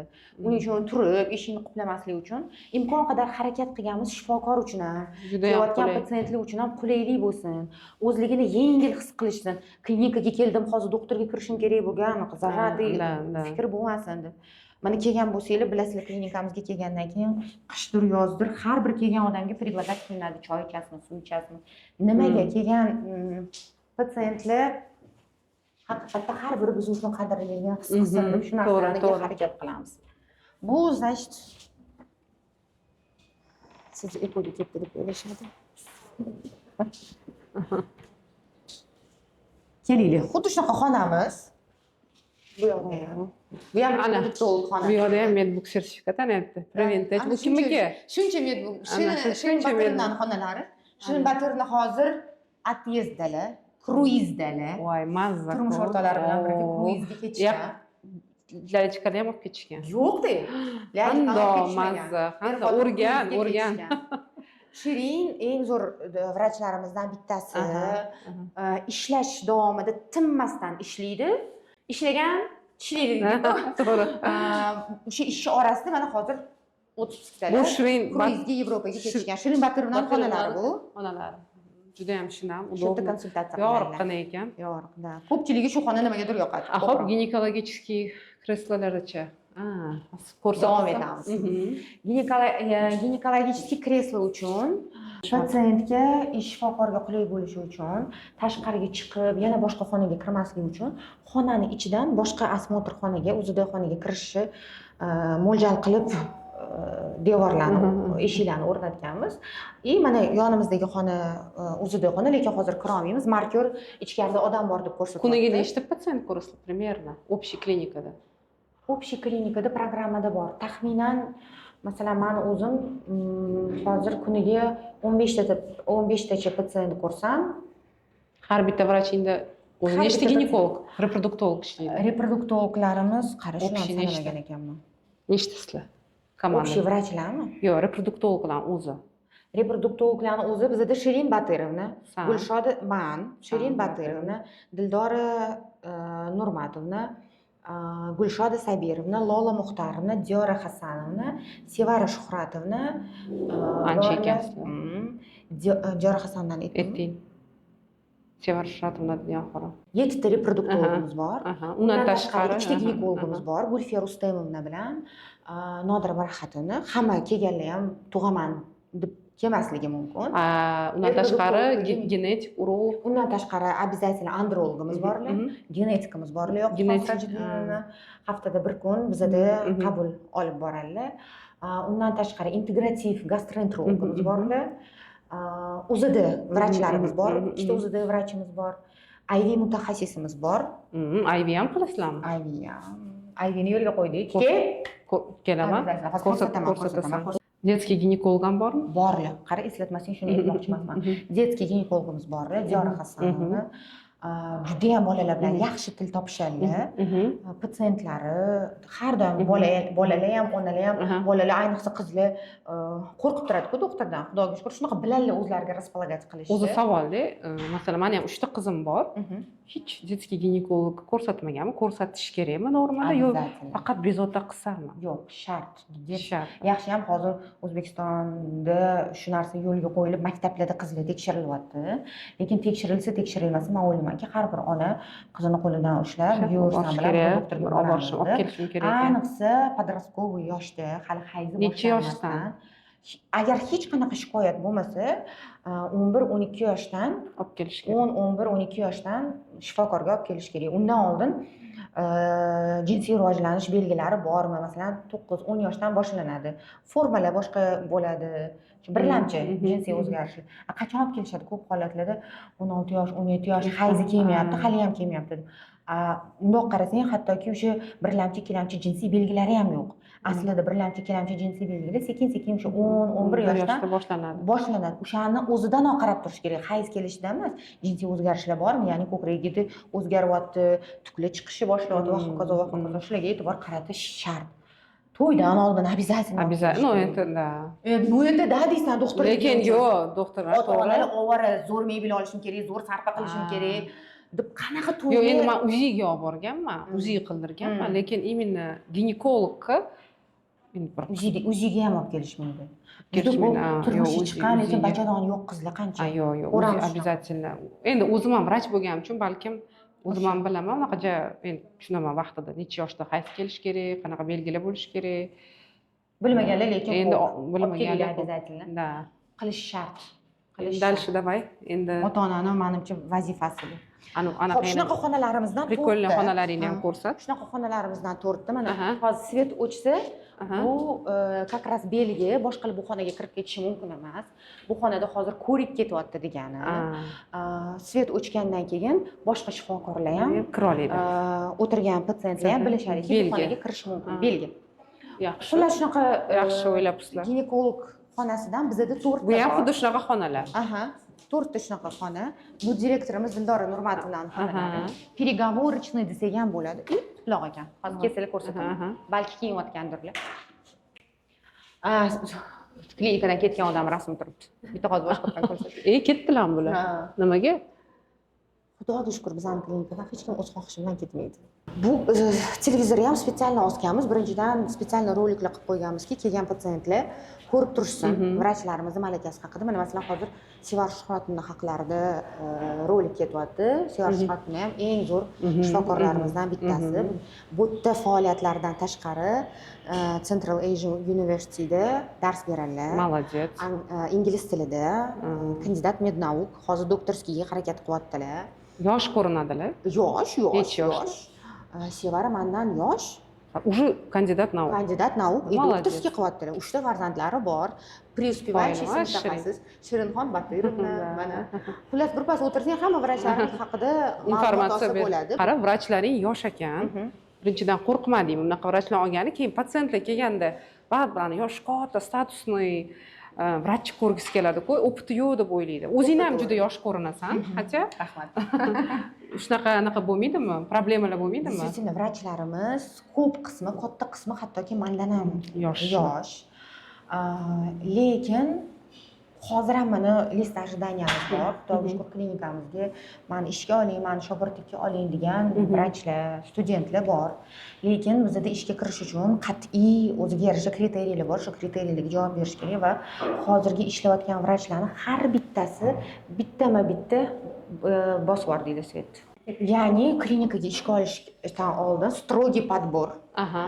O'sha o'zimizning kriteriyalarga javob bersagina klinikaga ishga olamiz. Qanaqa kriteriyalar bilan ishga olasan? Birinchi o'rinda. Kriteriyalar birinchi va eng asosiy desam bo'ladi savol. Конечно, qayerda o'qigan, necha bahoga o'qigan, nimalarni biladi, qayerda ishlagan, bular o'z yo'liga. Albatta ilmiy salohiyati bo'lishi kerak. Ya'ni meditsina bitta nuqtada turmaydi. Kundan kunga rivojlanyapti. O'qish kerak, обязательно. Bundoq statyani olib o'qiganda, bir nima savol tug'ilganda Google ga kirib, "Okey Google" или hozir ChatGPT moda ChatGPT dan so'raydigan emas. Bitta ma'lumotni qidirishda ham o'sha isbotlangan tibbiyotga asoslangan ma'lumotni topa oladigan Google Scholar, PubMed, Kohrenskiy literatura bilan ishlashni biladigan, statyani olib o'qiganda u statyani analiz qila oladigan, o'zi ham ilmga qiziqadigan, ya'ni kelajakda rejasi bor. Agar hozirda qo'lida nauchniy ilmiy unvoni darajasi bo'lmasa, kelajakda shu ilmiy unvonni olaman degan qattan bilib olasan, shunaqa qattan bilasan. Gaplashganingni paytida uni buni so'raganingdan o'zi bilinadi. Angliyskicha qaraysan, rus tilini, mukammal o'zbek tilini, mukammal rus tilini va angliyskini bilish kerak, chunki mana chet ellarga yurganinglarda o'qishlarga boramiz, tushunmasdan o'tiradi. Tushunmasdan emas, tushunish kerak, chunki u bizada anaqa beriladi, naushniklar beriladi, rus tiliga o'girib turiladi, lekin o'sha eshakga borilsa ham unaqa tarjimalar bo'lib turmaydi. undan tashqari angliskini o'rganish keraklar. undan tashqari zo'r professional inson bo'lishi mumkin, lekin qadriyatlari bizani klinikani qadriyatlari bilan mos kelmasa, voy. Shuni o'chyapti. Salatlarni harakatni boshlab qo'ying, baqlajon anaqalarni qovurib qo'ying. Malikaxon ertalabdan medbukka ter to'kyaptilar, chunki medbuk ham ularni botlaridek, uylaridek. Ha, o'rama, keyin Lekin, tempurlarni qolib ketsalar. Shu yerda ham telefonda kontrol qilib turib uyda nima bo'layotganini. Kunduz Uyga mehmon keladi. Mehmonni chaqirib qo'yganlar, hamma narsa taxt bo'lishi kerak. A? Svet o'chib qoldi. Masalan, zo'r mutaxassis bo'lsa ham, lekin agar qadriyatlari bizga to'g'ri kelmasa, bizani komandaga to'g'ri kelmasa, anaqa mutaxassisni qanaqa zo'r bo'lishidan qat'iy nazar olmaymiz. Qayerdan bilib olasan shu qadriyatlarini? Shu Masalan, birgina savol bilan ko'rish aytish mumkin. 3 yildan keyin, 5 yildan keyin qanaqa tasavvur qilasan o'zingni? Desang, уже bilsa bo'ladi-da. Nima san uchun asosiy o'rinda? Nimaga aynan bizani klinikani tanlading? Nimaga aynan reproduktoriyani tanlading? o'zingdagi yuragi yonib turadigan vrachlarni topish qiyin, 100% qiynalmaysan. Baribir qancha foizini ketqizding bo'pti mana shu tanlov. Yo o'zing vыборча chaqirdingmi? Yo'q, shu paytgacha klinikamizda ishlagan ikkita mutaxassis ketishdi. Bitta mutaxassisi nimaga ketdilar? Yo'q, ketishdan emas. Ketishini ham so'ramayapman. Переговорda nechtasini отсеять qilding demoqchi. Ko'p bo'lgan. Ko'pmi? Unaqa ko'p bo'lgan. Chunki masalan biz 9 dan 5 gacha ishlaymiz. Hammani sharoiti ham unga to'g'ri kelmaydi, ayniqsa ayollarni.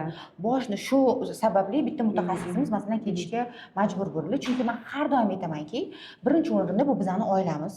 Bizani turmush o'rtog'imiz, bizani farzandlarimiz. To'g'ri. Agar oilaviy sharoitimiz shunga to'g'ri kelmasa va bizani klinikani ish sharoitiga o'tiringlar. Tushmaysizlar sizlar. Tushmaysizlar, o'tiring. Orqadan ketaver. Tushmaysizlar, o'tiring.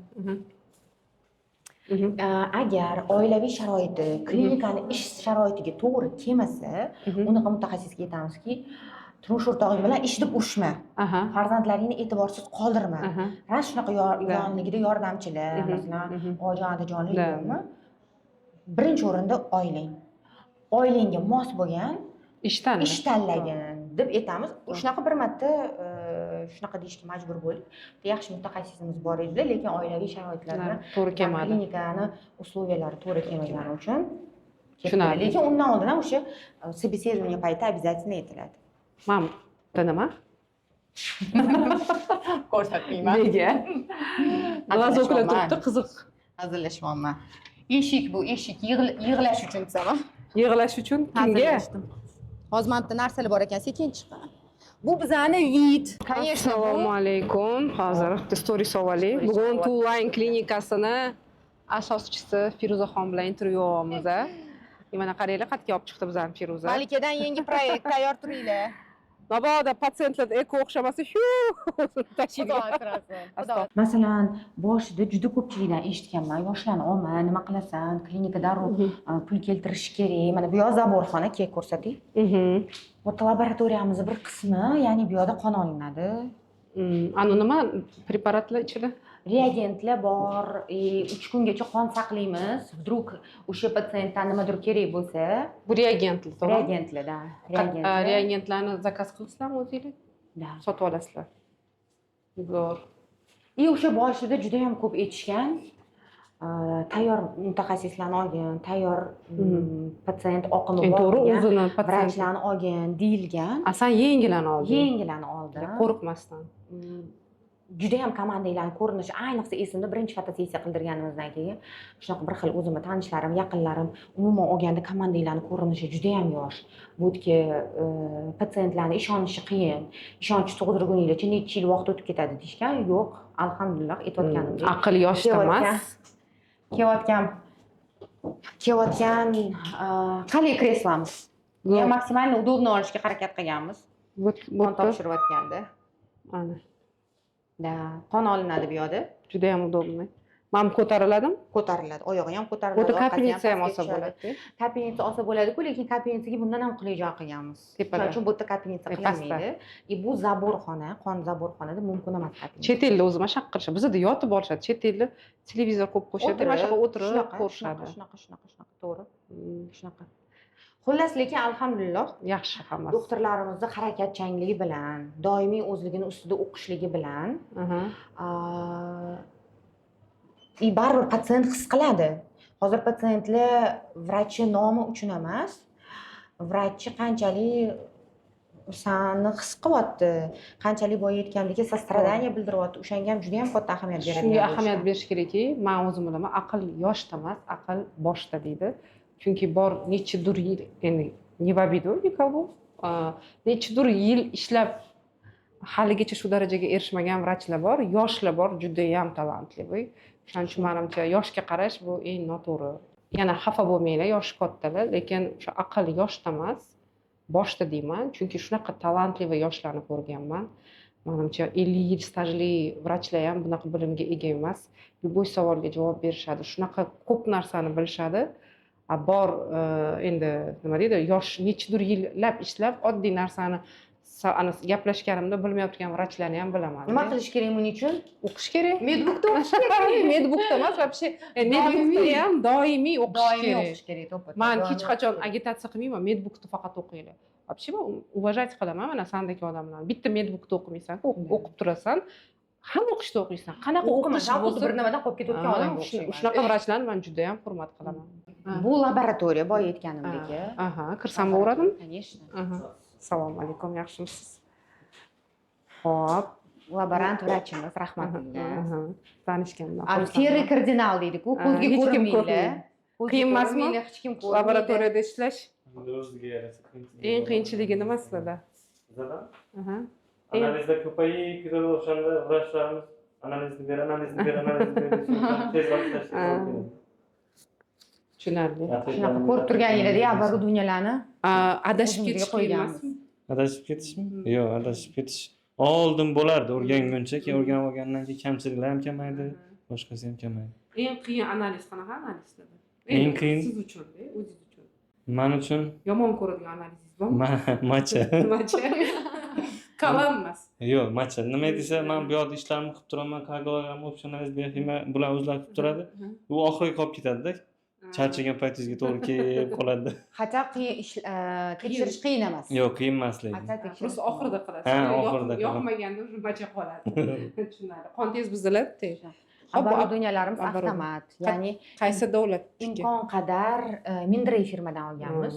Yaxshi. Imkon qadar человеческий faktor bo'lmasin, ya'ni xatoliklar bo'lmasin deb avtomat оборудованиyalar qo'yganmizki, avtomatik ishlansin. Xatolik imkon qadar minimalniy bo'lsin deb. Mabodo o'sha kalibrovkasi chiqib ketganini boya aytganimdek, xatoligini o'zing ishlaganingdan keyin ko'zga ko'rinishi boshlaydi. Bizda shunaqa imkoniyat bor. Men darhol kelib, rahmatilla, menga yoqmayapti, shuni tekshirish kerak, to'g'rilash kerak, kerak bo'lsa boshqatdan qilamiz deb xolodilnigimizda обязательно 2 patsientlarning qoni turadi. Mabodo hech narsa qilmaydimi? Hech narsa qilmaydi, yo'q. Qayta u tayyorlanib qo'yiladi. Shunda qon olib qo'yilmaydi. Uni saqlash ham o'zining qonun qoidasi bor. Albatta o'sha qonun qoidaga amal qilib olib qo'yishgan bo'ladi. O'zimiz внутренний audit deyiladi, ya'ni doimiy o'zimiz tekshirib turamiz. Undan tashqari внешний audit ham qilamiz. Boshqa klinikani analizi bilan laborant tekshirasiz. vrachlar bilan ham hamkorlikda ishlaymiz. O'zini vaqti kelganda kelib, laboratoriyamizni, laborant vrachimizni tekshirishdan o'tkazib turishadi. Mana shu оборудованиеga necha pul ketkazgansiz? Bilmayman, shuni aniq точно bilmayman. Примерно. Necha pul? Taxminan. Eng qimmat narsa U bilim turibdi, eng qimmati shuniki. Esimda yo'qlik. Bu to'g'risi esimda yo'q. Hali 80 ming deyaptimi? Lekin to'g'ri hozir narxini aniq aytolmayman senga, chunki aytolmadim, pulli narsalarga imkon qadar aralashmaslikka harakat qilaman. Boshimda mingta fikr. No, shu narsani bilamanki, bittada buni ola olmadik. Olib, shunaqa bo'lib to'lashga sotib olganmiz. Ko'p оборудованияларni. Chunki juda ham qimmat. Boya aytgandek, masalan, bitta UZD apparat. Mana shu apparatlarni o'rniga uy olsa bo'ladi, zo'r mashina olsa bo'ladi. Uncha katta narsalarga ishlatsa bo'ladi-da. Lekin o'zingni ishing bo'lgandan keyin topganingni ham shu yerga yana Hali qo'yib aytgan yuboradi. gap, yaxshi biznesmenlarda hech qachon yonida pul bo'lmaydi. Shunaqa. Hammasini biznesga qo'shadi. bo'ldi shuni qilib olaylik, shuni yo'lga qo'yib olaylik. Hali ko'p, Bo'ldi, to'xtaymiz deymiz. Yo'q, to'xtamaysan. hali to'xtamasdan yangi B tochkalar, selli maqsadlar paydo Hali bo'ladi. filialni ochish kerak degan. Inshaalloh. Inshaalloh. Mayli, omad, ishlaringizda sog' bo'ling. Rahmat. Hammani ehtiyoji uchun kerak bo'lgan hojatxonalar, ras hamma joyga ko'rsatish kerak bo'lsa. Urug' topshiradigan xona, ko'pchilik bilmaydi. Klinikamiz shunaqa joyi ham bor. Voy, yana bormi deyishadi kelganlar. Bu yoq ham konsultatsiya xona. O'tiringlar, nabrot o'tiringlar. Assalomu alaykum. Yaxshimisiz? Yoqimli ishtaha, ana. Zo'r sharoit qilib beribsan-ku. Bu yerda ham kiyinishadi, ham anaqa qilishadi. Ayo, rahmat. Yoqimli ishtaha. Zo'r. O'zimizning xonacha, ovqatlanadigan, ovqatlanish ustida patsientlarni razbor qiladigan xona. Mana qaraylik, keyklaplar, badlar, Boy aytgandek, outsourcing ovqatlar. Keyklab беременный bo'lgan patsientimiz olib kelgan bo'lsalar kerak, bu yoqda. Nima bu? Не знаю, что это такое, которое не трогать. Не трогать. Батля, интегративный врачlar холодильниги nima bo'ladi? Mayli, shkoflarni kovlamayman bu so'zda. Это чьи трусы, да? Да. Endi shunaqa qilmasam men aytaman, o'zimni anaqamga posudalar, shuning uchun posuda. To'y qilasam, Gapirma. Yo'q, shu ham yetmay qoladi. qancha nechtasizlar? Bu yarmidan ham kami.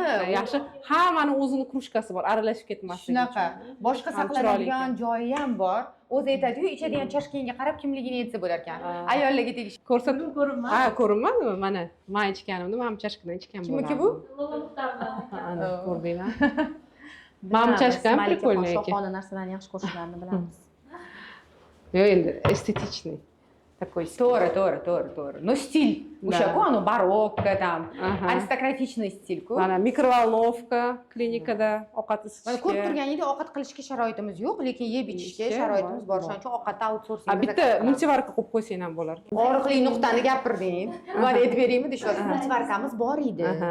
Men kelaman, ovqatlanaman, xayolimda u multivarkani hech kim ishlatmayapti. Bitta odamga multivarkam bo'lsa zo'r bo'lardi desa, men bitta multivarkam bor, berib yuboraman deb, bu yerdan olib berib yuboraman u multivarkani.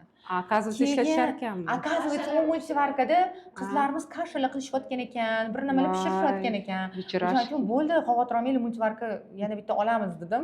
Og'riqli nuqtani bosdingiz, Malika. Mana olib berib yuboribman u multivarkani. Special for you. Shunaqa. Multivarka kerak ekan. Hop, Firuza xon, endi eng qiziq xonalar bu. Mayli. Urug' topshiradigan xona. Hozir to'xtab tur. Ha. Hech kim yo'qmi bilishimiz kerak. Kimdir bo'lishi mumkinmi? So'radim, конечно. Hech kim yo'q ekan.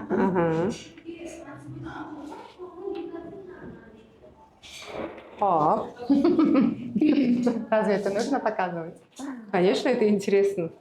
Hop, bu xona Imkon qadar qulaylik bo'lsin deganmiz. sperma topshiradigan xona ekan. Erkaklar uchun hamma sharoit yaratilgan. Birinchi o'rinda ozodalik bo'lishi kerak. Ha, конечно. Erkaklar talab qiladigan narsa birinchi o'rinda ozodalik bo'lishi kerak. Lekin menimcha juda qiyin bo'lsa kerak erkak kishilarga bunaqa joyda rasslablatsiya qilish. Burchi joyga qilganmiz. Shovqin bo'lmasin, tinchlik bo'lsin degan ma'noda. Imkon qadar boya aytganimdek patsientlarning vaqtini tejash. Patsient topshirgandan keyin birinchi o'rinda aytganimdek tozalik bo'lishi kerak, qulaylik bo'lishi kerak, hamma narsa одноразовый bo'lishi kerak, konfidensialniy bo'lishi kerak, tinch joyda bo'lishi kerak. Shuning uchun klinikani uzoqroq nuqtasiga qo'yganmiz bu xonani. Обязательно dush qo'yganmiz. Men dushlargacha hamma klinikalarda yo'q. Yuvinib, g'usl qilib ketaman deyishadi. Imkon qadar shu uyga borib o'tirmaslik uchun, ishga ketayotgan bo'lsa, ishga bemalol erkaklar ketish uchun shunaqa sharoit qilganmiz. Zo'r. Yana bitta etajimiz bor. Berib ko'rsataman ekan. O't hali полно объемный ishlamayapti. Aytgancha, вид на море bor bizda. Вообще. Обязательно shuni syomka qilib qo'yinglar. Shundan o'shacha o'zi, Malika, joy qidirib yurganimizda Bitta mana shu 5-etajga chiqqanman-da. Qop-qora, hech narsasi yo'q. G'ish, Korobka bo'lgan. Korobka emas, umuman devorlari boshqacha ustanovka qilingan. Yuragim jiz etgan, jiz etgan. Anaqasini Bundoq qarasam, qaragan oynadan shundoq masjidni anaqasi ko'rinadi. Ravzaga o'xshaydi. Da. uni ko'rib voy deganman. Bu yerdagi mana bu vidni ko'rib voy deganman. Suvni, mashinalarni, qanaqadir Checheniyaga qarasang, tinchlanasan-ku. Aytam patsientlar uchun rosa chiroyli. Biz ham qarab kelganimizda o'tirish birinchi ekan. shunga e'tibor bergandik Dilovar opa bilan. Vidna more bor. O'zimizning dengizchamiz, daryochamiz bor. Aha. Kanal. 4-chi etajga lift orqali tushsa bo'ladi, zildan tushsa bo'ladi. Hozir ko'ramiz. Sekin etajlarni egallab boryapsizlar. 3 keyin 2 keyin 1 xudo xolisa. Keyin necha etajli klinika bo'ladi. Xudo xolisa o'zimizga nasib etsin. Xudo xolisa.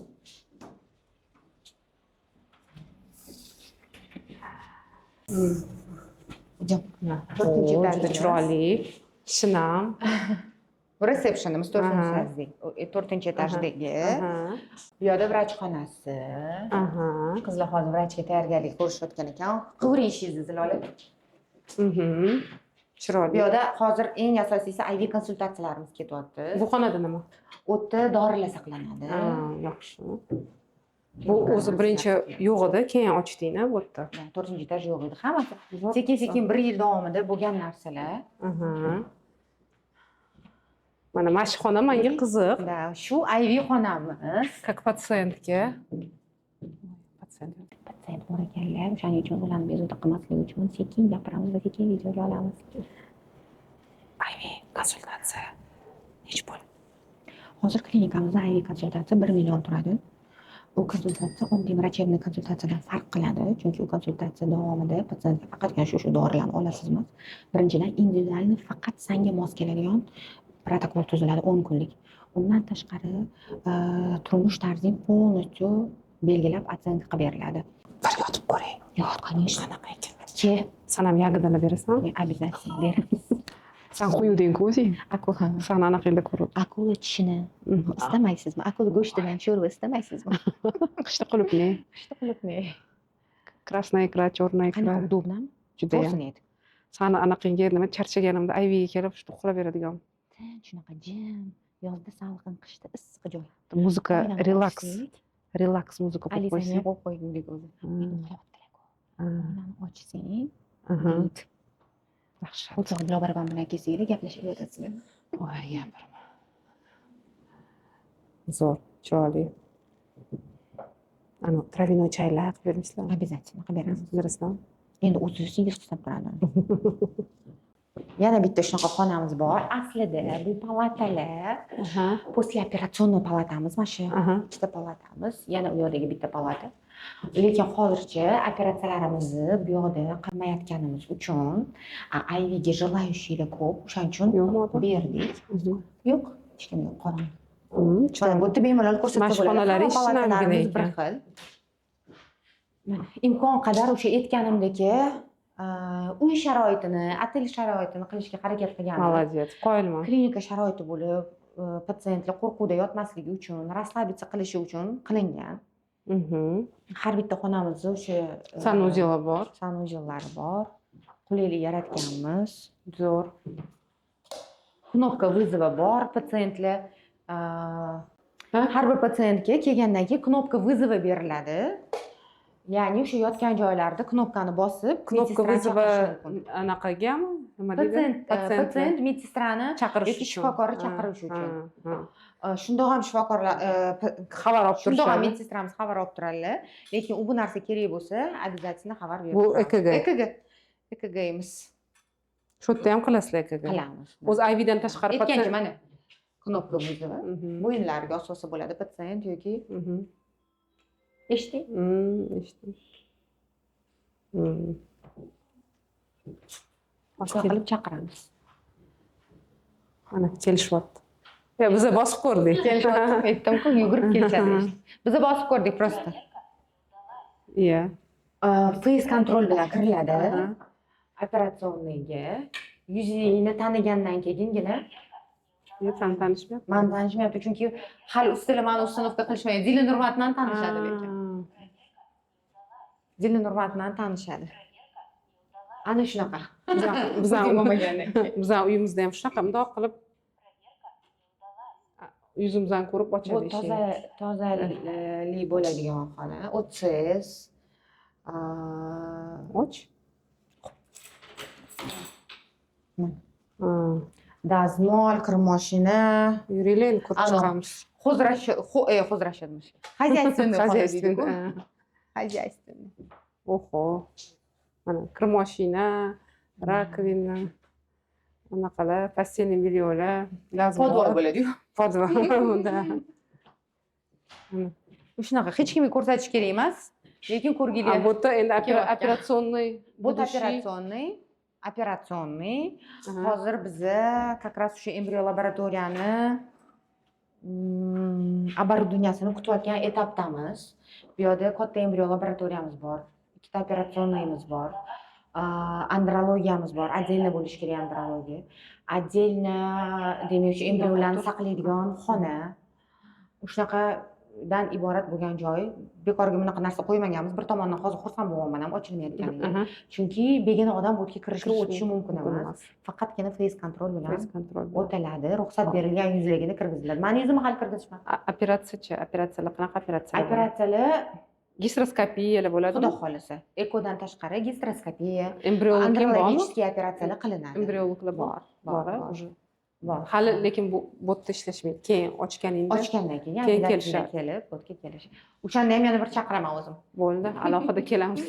Xudo xohlasa. Xudo O'shani xohlasa. harakatidamiz. Da. O'shani Zo'r. yo'lga qo'yish harakatidamiz. Kutayotgan patsientlarimiz. Mana ko'p. klinika juda zo'r.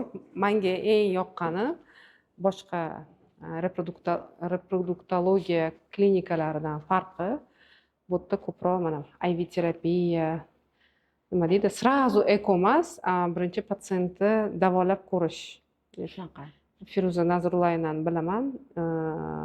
Har doim birinchi nima deydi, nexvatka vitamina, feritin, shunaqa narsalarni davolab, keyin только ekoga o'tadi. Agar o'shanda ham rezultat bo'lmasa, Lekin menimcha hamma patsient ham sabr chidamasa kerak. Сразу eko agar to'g'ri tushuntirilsa patsientga darrov eko qilib bo'lmaydi, oldin shularni to'g'rilaylik deb to'g'ri tushuntirilsa, patsient ham tushunadi. Patsientni o'ziga ham juda ko'p narsa bog'liq. Patsientlarni bilimi yetmaganidan, tibbiy bilimi yetmaganidan yoki to'g'ri tushuntirilmaganligidan kelib chiqadi. Agar to'g'ri tushuntirilsa, ko'p holatlarda taxminan bir 30% holatlarda ekogacha ham yetib bormaymiz. Ekoga degan deb kelgan patsientlarimiz ham o'zi tabiiy homilador bo'ladi. Ana shunaqa gaplar. Ko'rib turganingdek. Qarab, 1 yil davomida yurg'izibsan Zadachali hali klinikani. Endi ko'p klinikalar ochilib yopilib ketadi. Yarim yilda, 1 yilda. Endi o'zim ham biznes yurg'izaman, bilaman. Biznes 3 yilda sinaladi. Iloyim sani klinika 3 yil emas, 30 yillab ishlasin. Lekin mana shu 1 yil ushlash ham o'zi emas.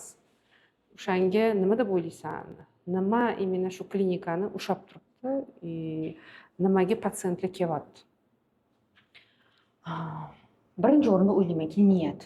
Klinikani ochishdan niyatimiz tepaga chiqib gaplashaylik. Qonun ham ochib ketgan. Yo'q, Hech narsa predlagatsiya ham qilmadim, bitta ko'rib Men o'ylaymanki, birinchi o'rinda niyat. Nima niyatda ochilgan? Boya aytib o'tganimdek, agar klinikadan men pul topaman, katta biznes qilaman degan niyat bilan klinika ochilsa, uni foydasi yo'q.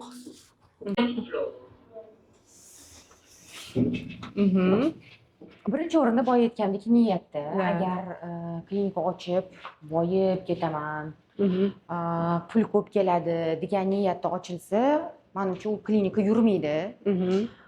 Bizani niyatimiz umuman boshqa bo'lgan. Birinchi o'rinda pul deydigan bo'lsa, menimcha bitta klinika emas, любой biznes yurmaydi. Odamni qanaqadir ichidan огонёчек deydi-ku, bir olovi bo'lishi kerak, bir interesi bo'lishi kerak boshqa. Albatta pul kerak. Pul bo'lmasa kengayish bo'lmaydi. Pul bo'lmasa yangi narsalar qila olmaysan. Pul bo'lmasa yangi uslubalar yarata olmaysan. Pul ham kerak, lekin u maqsad birinchi o'rindagi maqsad bo'lishi kerak emas. Maqsadimiz boshqa, maqsadimiz Alloh bergan bilimni, olayotgan yangi bilimlarimizni to'g'ri yo'nalishda ishlatish. Shunaqa paralarga, bepushtlik bilan to'qnashgan paralarga zamonaviy, sifatli yordam ko'rsatish. Ularni niyatiga yetishida bir sababchi bo'lib qolaylik. Imkon qadar kadrlarni ko'paytiramiz. Shunaqa zo'r kadrli, yetuk mutaxassislar yetilsin deb. Chunki klinikamizda juda ham po'shriyat qilamiz, qo'llab-quvvatlaymiz. O'qiyman degan vrachlarni, bir nechta o'qishlarni o'zimiz olib beramiz, o'zimiz to'laymiz, imkoniyati yetmasa. Молодцы. zo'r. man o'ylayman yana bittasi bu doimiy rivojlanish. Mhm. Agar bo'ldi patsientlik kelib turibdi-ku, Mhm. shu narsani o'zi yetadi deb to'xtab qolsa ham Bo'lmaydi. O'zi sinadi. bilasan, ko'p vrachlar shunaqa bir yulduz bo'ladi-da, oldingi bitta vrachlarni taniyman, yulduz bo'ladi-da, shu bilan to'xtab qolishadi. Звездная болезнь deydimi buni, rivojlanishdan ko'pincha to'xtab qolishadi-da, keyin уже yoki sekin charchaydi vrach. Yoki balkim charchaydi. выгорание bo'ladi. Da, vrach charchamasligi uchun Mhm. vaqtida dam olishni bilish kerak. Mhm. Vaqtida o'ziga balki покупкаlar, mana kim nimadan energiya olsa Da. o'sha narsaga sarflanish kerak-da. Mhm. Ming yaxshi ko'rgan ishing bo'lsa ham payti keladi charchaysan. Mhm. O'shanda vrachlikdan tashqari bo'lgan vrachcha qanaqadir hobbisi Mhm. bo'lishi kerak. Sport, rasm chizish, shopping qilish, shunga o'xshagan narsa.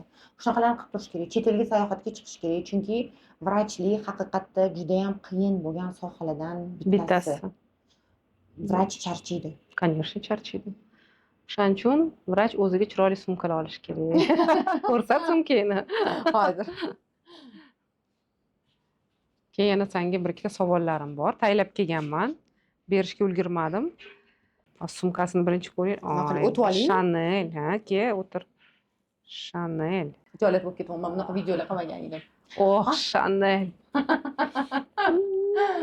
Yo'qsin. Удобный, yengil sumka ekan. Mundoq qilsang katta ochiladi, hamma narsang ko'rinadi. Firuz, to'g'risini ayt, necha pulga olding? Yetmaydi. Et. Qadarka qilishdi. Necha pul turadi? Bo'pti. Etur. Bir 3000, 4000. Ana, ko'rdinglarmi? $3000. Bilmayman, saytda bor, Chanel Firuzada hozir skромность Eng qilyapti. kichkina. Har doim zo'r, chiroyli sumkada tutib yuradi. Ichida Victoria's Secret. Mana vrachchi sumkasida nima bor? Mana ko'ringlar. Hop. Kalit, mashinani kalit. Nima mashina haydaysan? Trekker. O'zing olganmisan? Xo'jayinim olib bergan. Xo'jayining olib bergan. Ko'rdinglarmi? Baribir xo'jayinni поддержкасы kerak. Nima bu? Nima qilasan? Podдержкаларsiz bo'lmaydi. Bu nima? Bilmayman nima qilaman, lekin sumkamda turishi kerak. Nimaga? Yo'l-yo'lakay o'qishga boraman-ku kunora. Bu ko'rsatib bo'lmaydigan narsa. Mashina ko'rsatmay qolib, lobarapammi pullari. Pul yo'q deging ko'rsa. Lobarapam pullari. Ha. Bo'ldi. Bo'pti, buni olmadim. Hop, bu kosmetichka. Bu ham kosmetika. Hali u alohida. Lehkая kosmetika bu, lehkая. Pulim yo'q deydi, shuncha puli bor ekan, qaranglar. Men bolalarni o'shaqa deydi. "Menga денег нет" desam, o'shaqa mayda chuda pullarimni olishadi. Mana pulingiz bor ekan-ku. Stolka deng, ko'p deb tuyuladi puling. Safiyam, kichkinam. Yaxshi. Mana pomadalar. Mana zo'r. Mayli, pullaring ko'p bo'lsin, dollarlarga to'la bo'lsin. Amin. Bo'l nima endi? Qo'l обязательно. krem обязательно, да. Женский suмкада обязательно bo'lishi kerak. Mana nima dori? Gepamer. Gepamer o'zim ichaman. Yaqinda analiz check-up qildim. Kamroq ichish kerak. O'zim ichaman Gepamer. Hop, zo'r. Sumkasi zo'r, ichi ham zo'r. Brendовый nechta sumkang Voy, bor? unaqa ko'p emas. 7 tacha bor. Yo'q, bir 5-6 ta chiqadi. Hop, nima model? Men shuni tarafdoriman. Brendi qaysi? Masalan, shu pulga to'g'ri o'zgartirib 150 ta, 100 ta olgandan ko'ra olish mumkin. Lekin bitta olaman, uzoq payt o'sha sumkani tutishga harakat qilaman. Nima model sumkalaring? Nima model, nima brend? Asosan Valentina bor. Birinchi olgan lyuksovoy sumkam esimdan chiqmaydi hech qachon. Gucci sumkasini olganman. Stilist tadbir qilib bergan edi. O'shanda ham qimmatga olaman sumkani. Shunaqa bitta sumka topib bering, menga hamma narsamga mos tushsin deganman. Tanlab bergan edi. Birinchi shunaqa sumkam Gucci bo'lgan. O'zim onlayn o'zim zakaz qilganman. Keyingilari nimalarim bor? Valentina sumkam bor, Burberry sumkam bor. Keyin Marc Jacobs bor. qo'y sumkangni. O'rtada tursin. Bo'ldi. Xijolat bo'lasan. Nima, любой ayollar anaqasi. Zo'r, yo'qsin. Rosa Chanel yaxshi ko'raman. Chanel eng yoqadigan sumkalarda nimagadir Louis Vuitton sumkasi yoqadi. Louis Vuittonim bor. Louis Vuittoning ham bor. Firuza крутой. Молодец. Hop, endi senga savol, Firuz. Birinchi savolim, agar sen shogird olsang, eng yosh vrachga birinchi bo'lib nimani o'rgatgan bo'larding? Qiyin savol menga. Mana endi как o'zingni o'qitingdan birinchi bo'lib nimani o'rgatgan bo'larding yosh shifokorga? birinchi o'rinda Mm. qaysi shifokor bo'lishidan qat'iy nazar patsientga o'zini yaqinidek patsientni qabul qilishni o'rgatgan bo'lardim. Mhm. O'zini yaqinidek yondashishini, masalan, bizani soha bo'lsa, Mhm. shu ro'paramizda o'tirgan ayol xuddi bizani singlimiz, qizimiz, Mhm. jiyanimiz, Mhm. ammamiz, xolamizdek qabul qilishni tavsiya etgan bo'lardim, chunki patsient buni his qilib turadi. Mhm. Agar bizani fikr xayolimiz eng yaxshi narsani yaqiningga uylashasanda, yaqiningdek qabul qilsang, imkon qadar tezroq rezultatga yetishini, imkon qadar osonroq rezultatga yetishiga harakat qilasan. Buni har bir patsient his qilib turadi. Har xil holatlarni eshitamiz. Har xil, men bir xilida hazillashamanki, serial kerak bo'lsa, 3 yillik, 5 yillik seriyaga yetadigan ssenariy yozib bera olaman. Shunaqa har xil istoriyalarni, hikoyalarni eshitib o'rganimdan. Shunaqa holatlar bo'ladiki, patsientlar kelishadi, aytishadi, mani umuman hech kim eshitmaydi. Men uyda odam deb qabul qilishmaydi. Sen tug'magansan-ku, sen odammisan degan munosabatda bo'lishadi.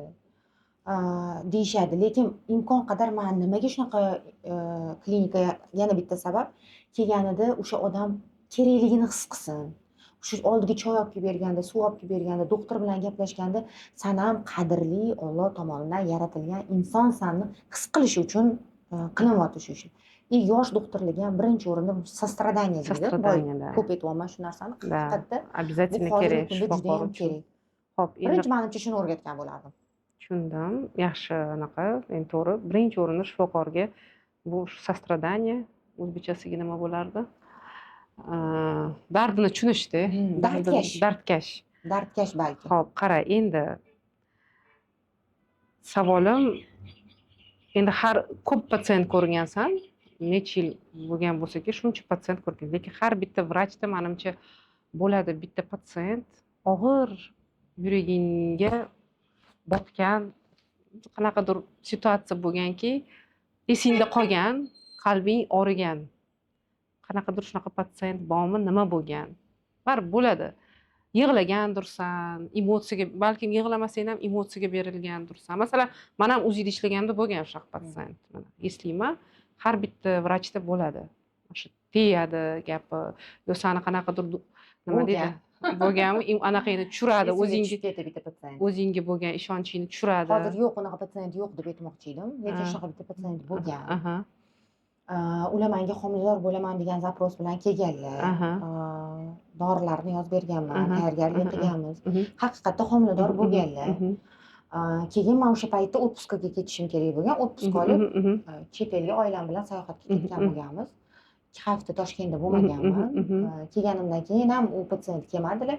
Ma'lum bir payt o'tgandan keyin 2 hafta, 3 hafta vaqt o'tgandan keyin Instagramdan menga shunaqa katta xat kelyapti.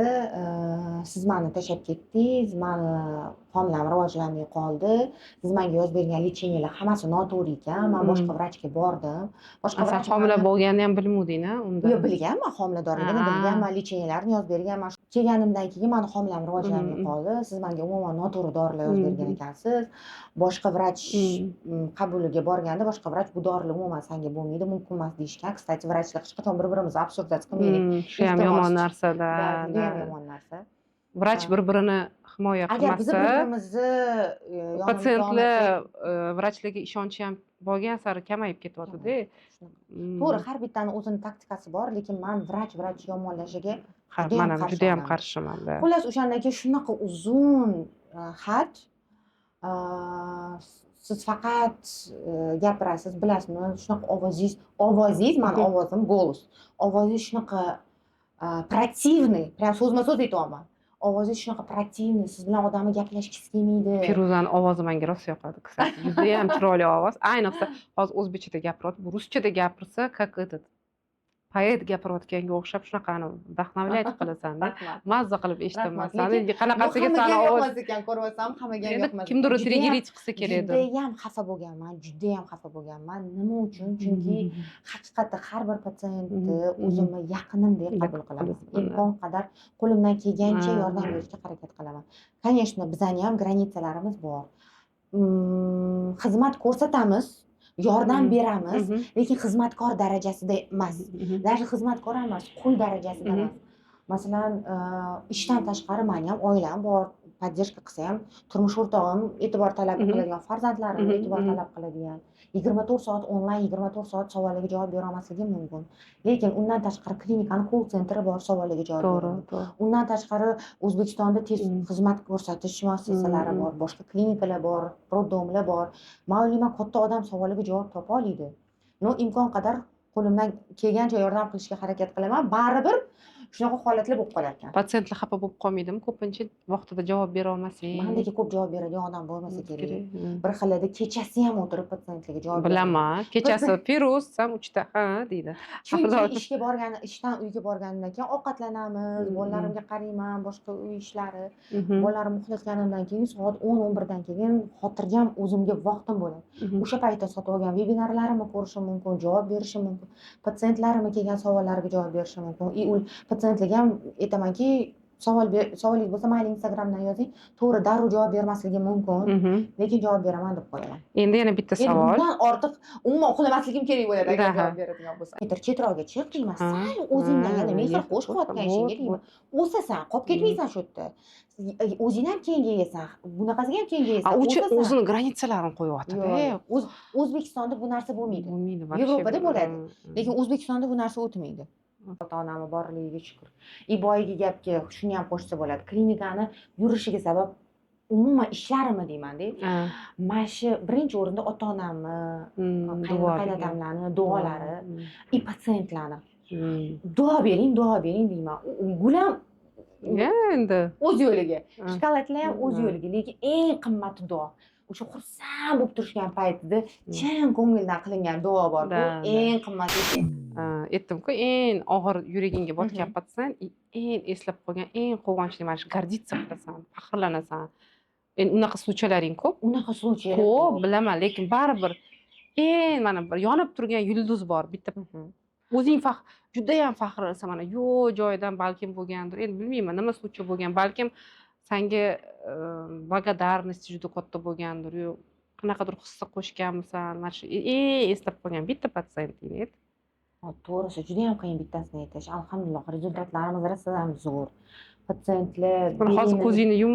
Qiyin Kim birinchi yuzi juda ham ko'p. Endi oxirgi yillardan aytsam, bitta patsientkamiz menga mana shu yil kuz oyida keldilar-da, aytdilarki, menga egzosoma qilib bering dedilar. Mengacha 2-3 ta klinikada bo'lganlar, 4 marta eko qildirganlar. Bir martasida embrion yetib kelgan, lekin uni qo'yishsa rezultat bo'lmagan. Undan boshqa ekolarda embrion ham chiqmagan. Yosh, lekin tuxumdonlari erta qarigan qiz. Keyin yuring bitta o'zida qilaylik dedim. Xo'p, egzosoma qilib beraman, u qiyin narsa. O'zida qilsam, bittada chiroyli 3 tami 4 ta folikul turibdi. Bizda oltin qoida bor. Yosh katta bo'lsa yoki rezervi kam bo'lsa, ko'rinib turgan folikullarni ko'rinayotgan joyda imkon qadar o'shani ushlab qolish kerak. O'shani ushlab qolish kerak. Men aytdimki, keling stimulyatsiya qilamiz. Mayli, egzosoma ham qilib beraveramiz, stimulyatsiya ham qilamiz. Xullas, bitta siklda biz ham stimulyatsiya qildik, ham egzosoma qildik bizga. Va 3 ta embrion chiqdi. Shunaqa xursand. Ham egzosoma ham qildik. Bo'ldi, homilador bo'lmasang kerak. Endi tasavvur qilgin, bitta ekosi o'xshamagan odam o'zi yiqilib, u necha marta ekolar qilgan. Yana umidi borgan sari so'nib boradi. Folikular kam, mani vaqtim chegaralangan. Dekabr oyida shu ishni qildik, noyabrda kelgan bo'lsa, dekabr oyida egzosoma bilan stimulyatsiya qildik, 3 ta embrion oldik va hozir mana bunday turibdi gullarim.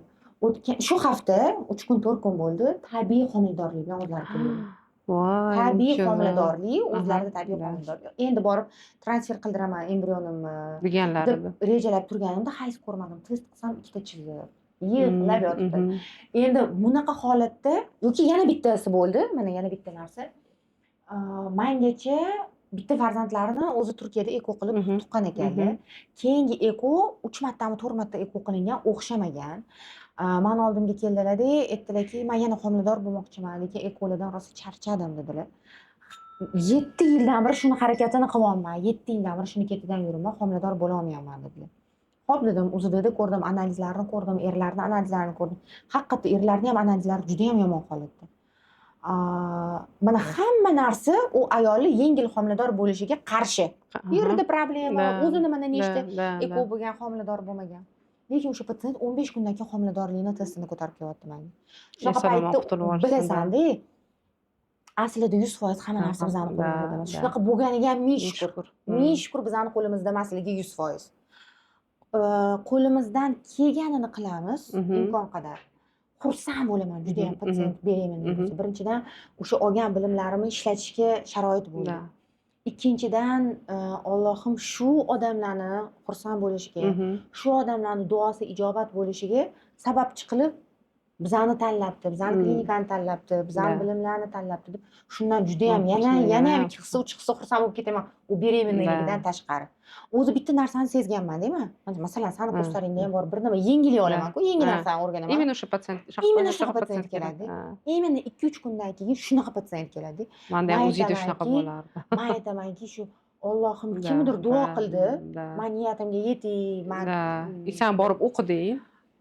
o'shani niyatiga yetkazish uchun bizani yo'lda sababchi qildi va mana shu bilimni berib qo'ydi. Alhamdulillah, o'sha bergan bilimini ishlatishga sharoit ham berib qo'ydi deb.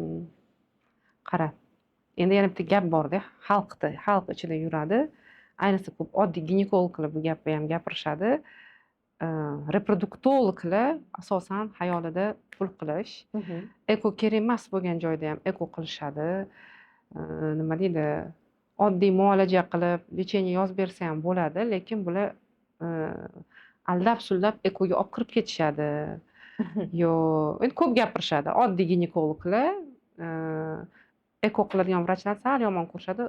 Ozgina bu sohani biznes deb ko'rishadi. Sen nima deya olasan shunga? Masalan, mayli, sizlarni klinika aytmayman, butun hamma eko qiladiganlar o'zinglarni klinikanglar bu narsaga javob bermoqchi edim. Hamma uchun javob bera olmayman. Lekin o'zim va o'zimda birgalikda ishlayotgan vrachlar uchun shuni to'liq ayta olamanki, boya aytgandek, agar vrachchi qaysi sohada bo'lishidan qat'iy nazar asosiy niyati pul topish, pul ko'paytirish bo'lsa, boyaga aytganimdek, Alloh bergan qanaqadir bir nima deydi, kuchmi, qanaqadir iste'dod deydimi, bilmayman buni yo'qolib boraveradi. O'sha yo'qolib boraveradi. To'g'ri lecheniya bo'lsa ham u lecheniya ishlamaydi, davo ishlamaydi. Bu mutlaqo noto'g'ri. Biz shu narsaga maqsad qilib qo'yganmizki, ko'p reproduktologiyada homiladorlik bo'lgandan keyin bo'ldi, reproduktolog homilador bilan shug'ullanmaydi. Lekin bizning klinikani konsepsiyasi shunaqaki, homilador bo'lgandan keyin agar ayol kishi xohlasa, shu narsaga ehtiyoji bo'lsa, biz 9 oy uni tug'ruqgacha olib bora olamiz. Shuning uchun biz uchun ekoda natija bu faqat test ikkita chiziq va HGC rezultat emas, yengil homiladorlik va 9 oyda qo'lga olingan bolajonlar. Bunaqa maqsadga yetish uchun oldindan tayyorgarlik kerak, oldindan bepushtlikka olib kelgan sababni yo'qotish kerak. Eko qachon qilinadi? Qachonki o'sha bepushtlikka olib kelgan sababni nikak yo'qota olmasang, keyin ekoga olib kelinadi. Lekin yo'qotmasdan eko qilsang, u eko o'xshamaydi yoki u homiladorlik qanaqadir asoratlar bilan davom etishi mumkin. Endi mana shu klinikani 1 yil bo'ldi ochganingga, 1 yil ichida примерно foizi qancha foiz eko o'xshadi? Ko'pmi? O'zing rezultatlardan xursandsan? Yo'q. Rezultatlardan xursandman. Homilador bo'lgan patsientlarimiz ham bor, homilador bo'lmagan patsientlarimiz bor. Alhamdulillah, homilador bo'lgan patsientlarimiz bo'lmaganlarimizdan ko'p. Dunyo bo'yicha o'rta hisobda ekoni o'xshash protsenti 40-45% tashkil etadi. O'zimizni tajribadan kelib chiqib aytsam, mana boshqa reproduktologlar agar ko'rayotgan bo'lishsa, menimcha gapimni tasdiqlashadi. Har doim ham bir xil ketmaydi. Reproduktologiyada shunaqa, xuddi mavsumiylik borga o'xshaydi. Bir zo'r bo'lib ketadi, bir rezultatlar tushib ketib qoladi. Xuddi shunaqa mavsumiylik menda ham, bizning klinikada ham, bizning rezultatlarda ham bor. Lekin xotirjamlik bilan ayta olamanki, ayniqsa so'nggi rezultatlarimiz juda ham chiroyli, juda ham chiroyli. Bir hisobdan qo'rqaman aytgan sifrada. Lekin men juda ham davolayman. Men o'zim juda ham davolayman. Agar bu yog'iga ham rezultatlarimiz shunaqa ketadi desa, men qo'ynim xotirjam. Feruza Nazrullayevna katta rahmat. Bugungi intervyu uchun juda ham mazza qildim. O'zi bilardim, hurmat qilardim, lekin yanada hurmatim oshdi. Yanada yaqindan tanishdim. Bu birinchi bizning proyektimiz. Imенно Feruzani tanladik. Rahmat bizani tanlaganingizga. Faqat dugonam bo'lgani uchun emas, lekin как vrach sifatida juda ham hurmat qilaman. O'zini ustida ishlaydigan, постоянно yuradi Feruza har xil shaharlarda, Toshkentda qachon qaramasam Feruza o'qishda bo'ladi. O'shaning uchun именно Feruzani tanladim. Yaqinda yangi klinika ochilgan, klinika свежий, chiroyli. O'shaning uchun ishlaringizda omad, bundan ham martabali ulug' bo'lsin. Klinika 2 etajli emas, iloyim mana 20 etajli juda ham katta klinikalar, filiallar, chet ellardan ham iloyim patsientlar kelib to'lsin. Va sizlarga yangiligimiz bor. Feruza Nazrullayevna bilan xudo xolasa avgust oyida bitta bomba kurs qilyapmiz. Temasi hali sir, lekin xudo xohlasa agar vrachlar bizani kuzatayotgan bo'lsa, shu kurs sizlarga juda ham qiziq bo'ladi. Ayniqsa reproduktolog, ginekolog bo'lsanglar, juda ham qiziq bo'ladi degan umiddaman. Agar sizlarga bizani Feruza Nazrullayevna bilan qilayotgan kursimizda qiziq bo'lsa, birinchi 10 ta yozilgan vrachga 10% skidka qilamiz. Pastda sizlarga raqam qoldiraman. Shu yerga bemalol telefon qilib yoki Telegramdan yozsanglar bo'ladi va kursga yozilsanglar bo'ladi. Birinchi 10 ta yozilgan odamga Medbookdan 10% skidka. Zo'r. Sovg'a faqat menda emas, Feruza Nazrullayevnada ham sizlarga zo'r sovg'a bor ekan. Hozir o'zlari shu bilan bo'lishadilar. Malikaxon vrachlarga sovg'a berayotgan bo'lsalar, bizani kuzatayotgan podpisчикларimiz bor, patsientlarimiz bor. Mani sovg'am ularga.